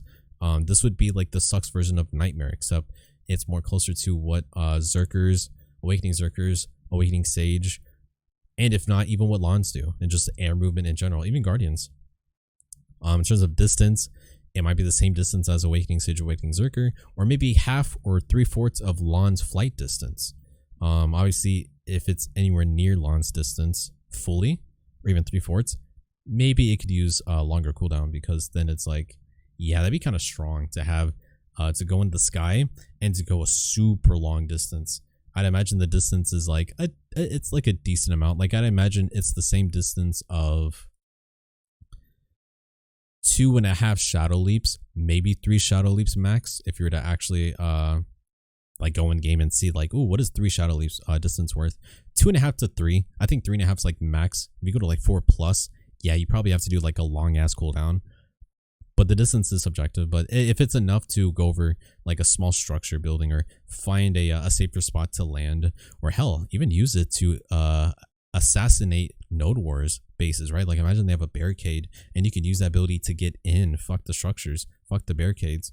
That would really give it life and purpose for like the, yeah, like kind of like a line kind of deal. But a Succ Sorc can do that too. They could use it to go in and out too. That'd be crazy. Oh, that'd be amazing. So maybe better for the optimization of balance.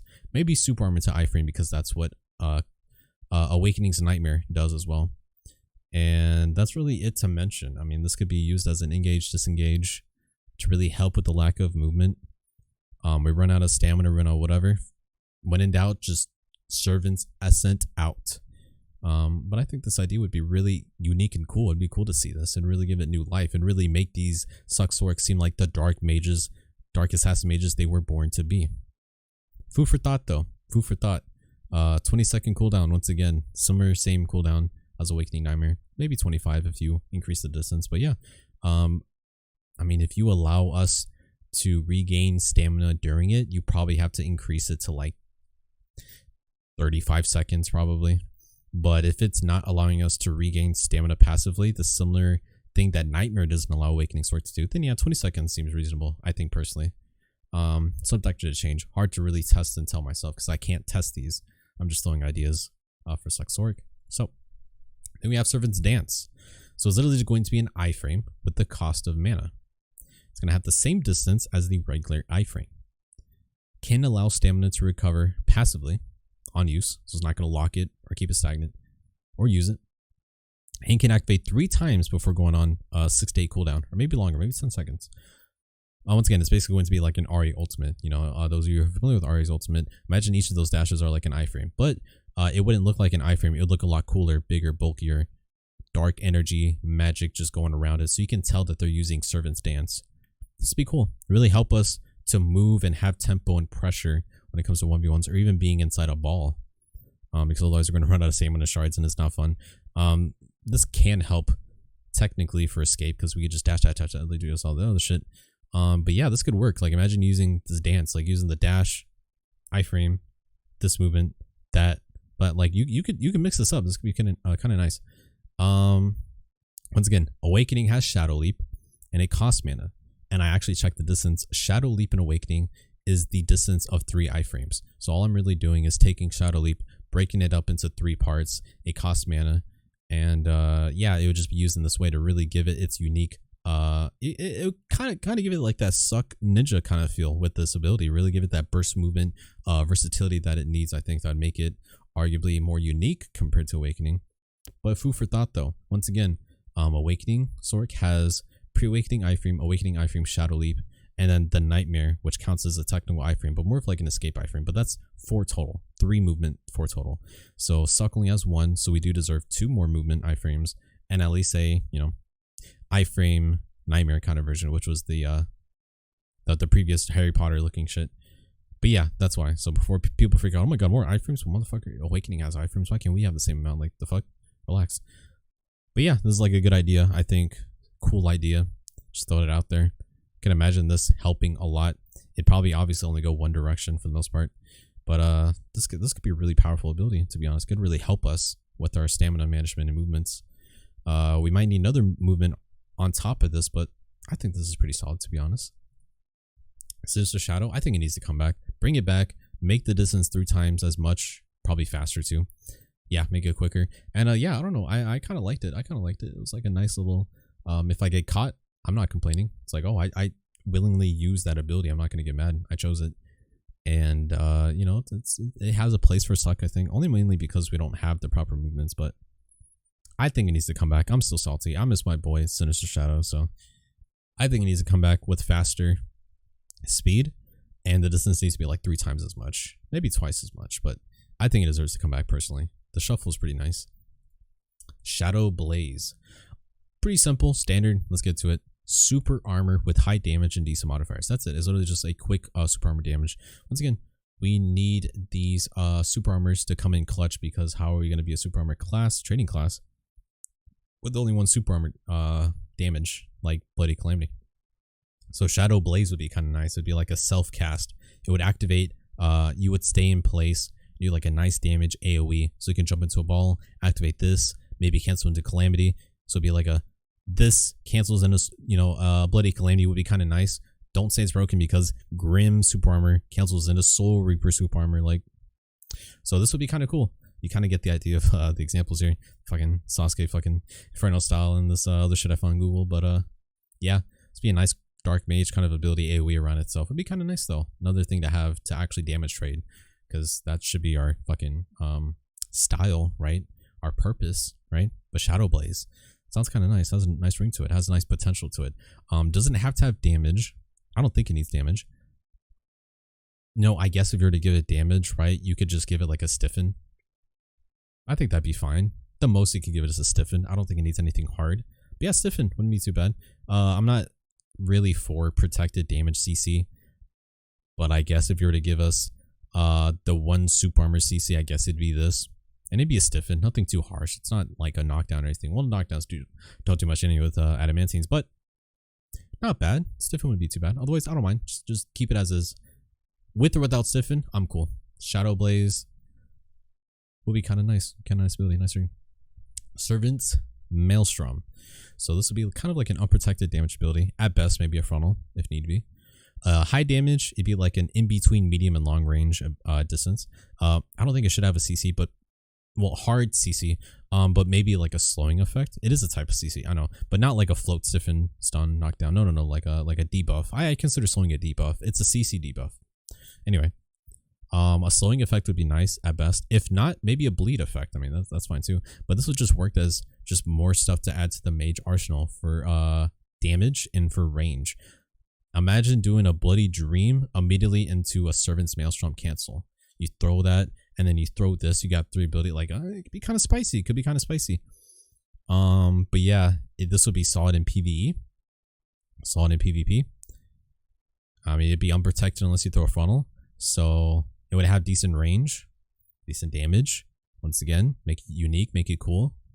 Make it kind of match the Succ theme, give it more the purple, hot pink kind of vibe. And yeah, I mean, it's nice, just, I won't say generic, but a nice kind of ranged AoE projectile to give Succ.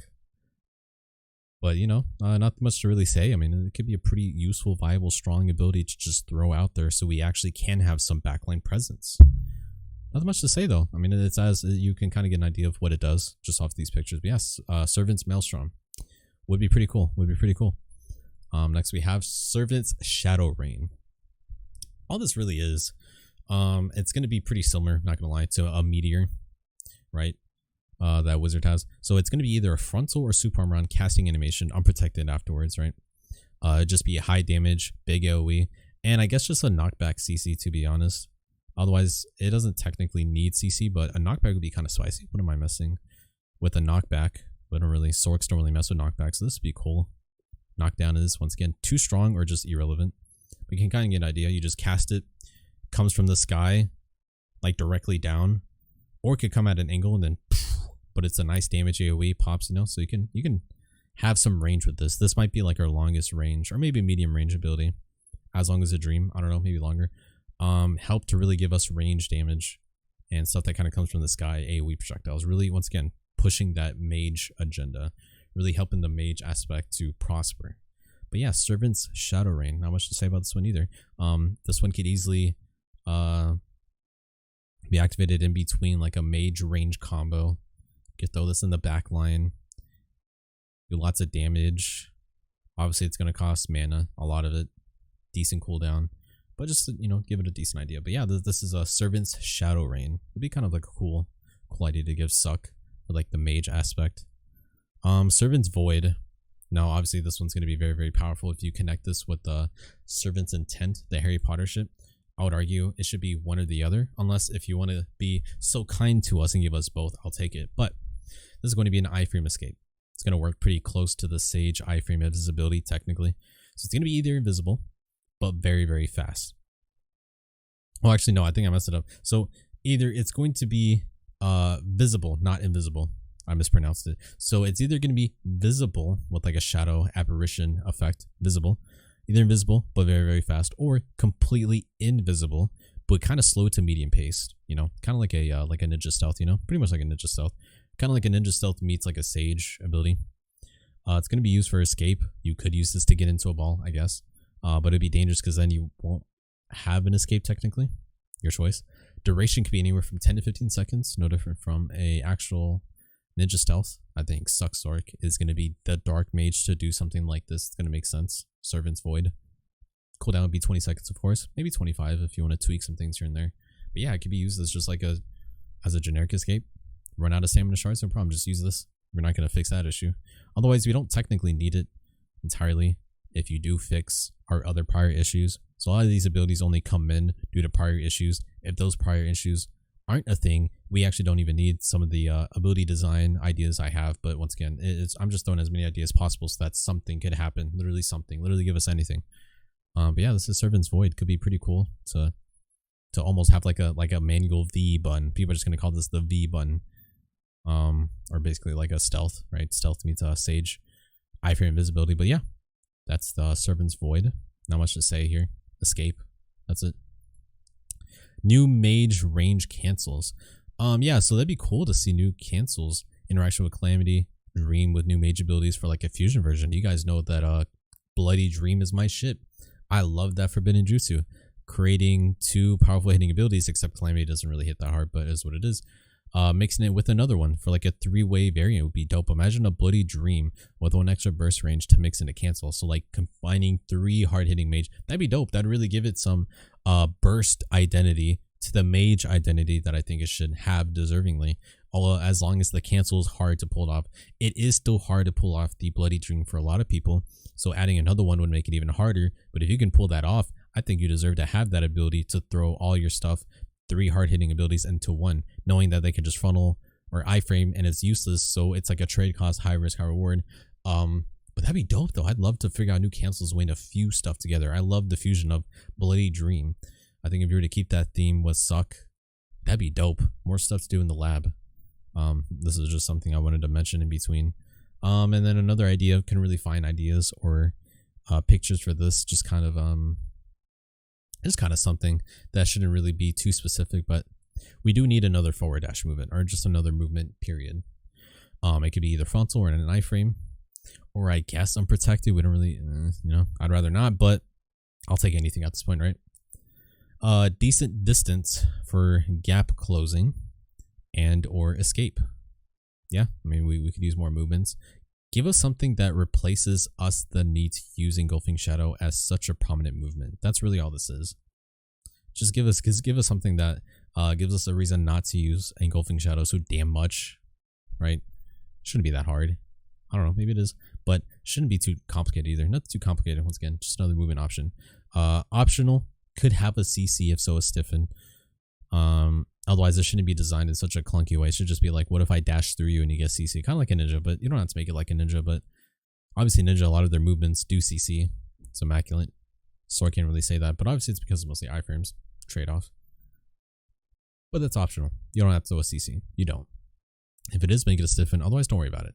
Just let us move. Let us move. We want that first and foremost. Then we'll talk later. Just something to replace Engulfing Shadow so we shouldn't have to use it so damn much as movement when we could really be using it for damage filler. Just my opinion.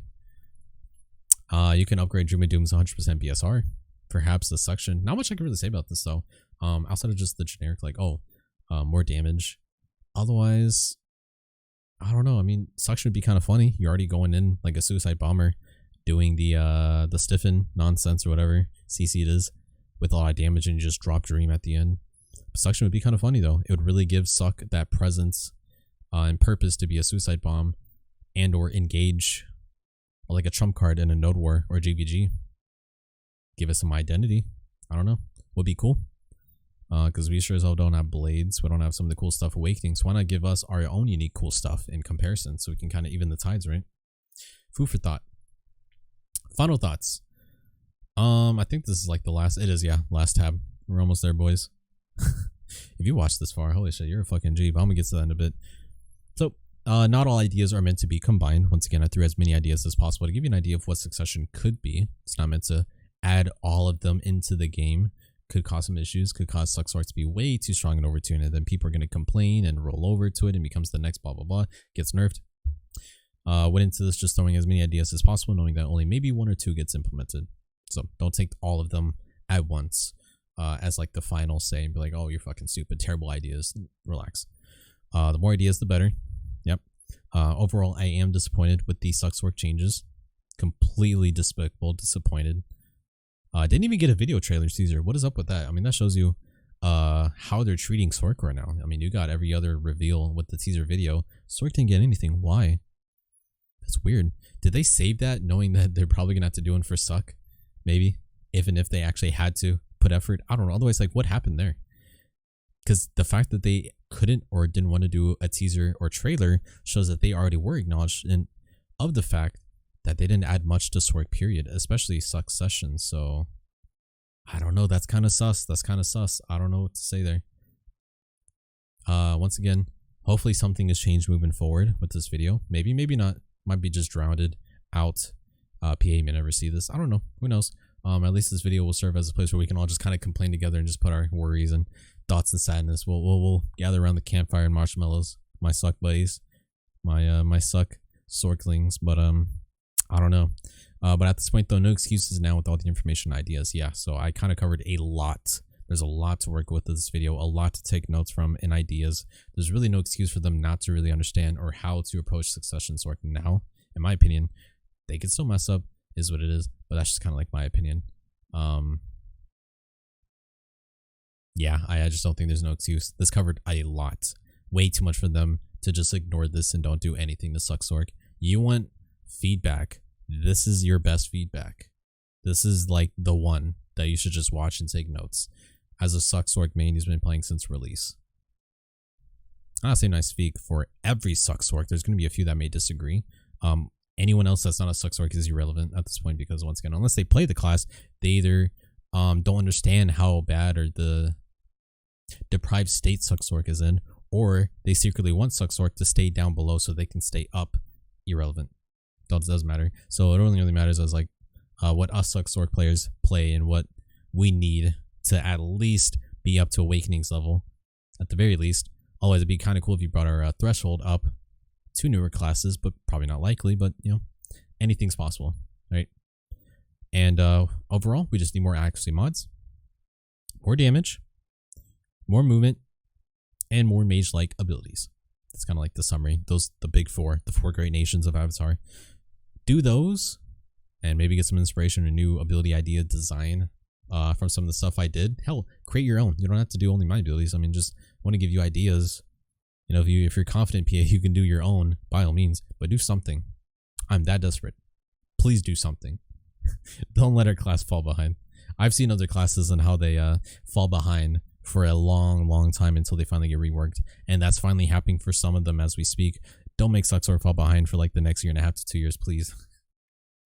I'm begging you. But anyway, I'll go ahead and close out this video soon. This shit is damn near more than 2 hours, obviously. If you've stayed this long and listened to this, you're smart, because I could tell you probably either A, we're eating something, probably grinding, or playing a game while listening to me in the background, because there's no way someone just sat there and watched this entire thing. Or maybe you did. Even more props to you. Even more props to you. I should have probably told you guys in the beginning to get your food, get your whatever, popcorn and stuff, because I was like, yeah, this is a long ass video. But I think you guys could tell just by how long it was. Like, oh, okay, it's gonna be one of these. Let me get my food. Let me get my grind hour ready so I can listen to this. I appreciate every one of you guys listening to this. To me, civilly ranting as best as I can without going overboard and crazy. Because once again, I'm not saying I care too much about the partnership, but I definitely don't want to burn that bridge and just rant and just dog shit on PA. But you know, I try my best not to. But I was still disappointed, so I kind of get to bittersweet. Outside of that, I don't even know what's next up for the video, honestly. I got the overview done, the rant video done, probably my Succ series and other shit. We'll see though. Nothing else really to mention outside of if you, as a Succ Sorc or another class, period, whether Awakening or Succ, that's in the same boat as Succ Sorc and would like to see changes, all of you guys put that in the comments below. I'm going to read them, look at them. If you disagree, by all means, put in the chat and let's mental gymnastics this shit. Because I do stand firm on what I believe and what are the issues and what could be for Succ Sorc. If you think otherwise, let me know. If not, if you agree, also let me know. Once again, I'm not really going to get triggered over it. But do definitely come with facts, logic, and reasoning or examples if you do disagree. Because once again, if you don't play Succ Sorc and you're trying to argue against me on that fact, then how might, like, you don't really hold a lot of weight to your examples. But once again, you can treat this like a Succ Sorc sanctuary where we all get to explain and talk about our issues that need to be added. Outside of that, nothing else to really say. I appreciate you guys listening to this. Honestly, excellent job for you guys listening this long because I was just ranting. Yeah, that's pretty much it though. So I do plan to submit this on, I guess, like the feedback form. I don't really know what else. I don't know if there's like an email or something I can send them directly to. Hopefully you guys, if you want to, share this with other people who might care about Succ Sorc and or share it around period. So that way it might, you know, get posted or maybe a CM could see it. I don't know. Anyways, I'm about to sign this video off. You guys have a wonderful day. Thank you for watching this. And don't forget to comment and share this around. If you want to hope the chances of Succ Sorc getting changed, this is our best chance, honestly. And with that being said, as always, I'm going to see you guys in the next video. Peace.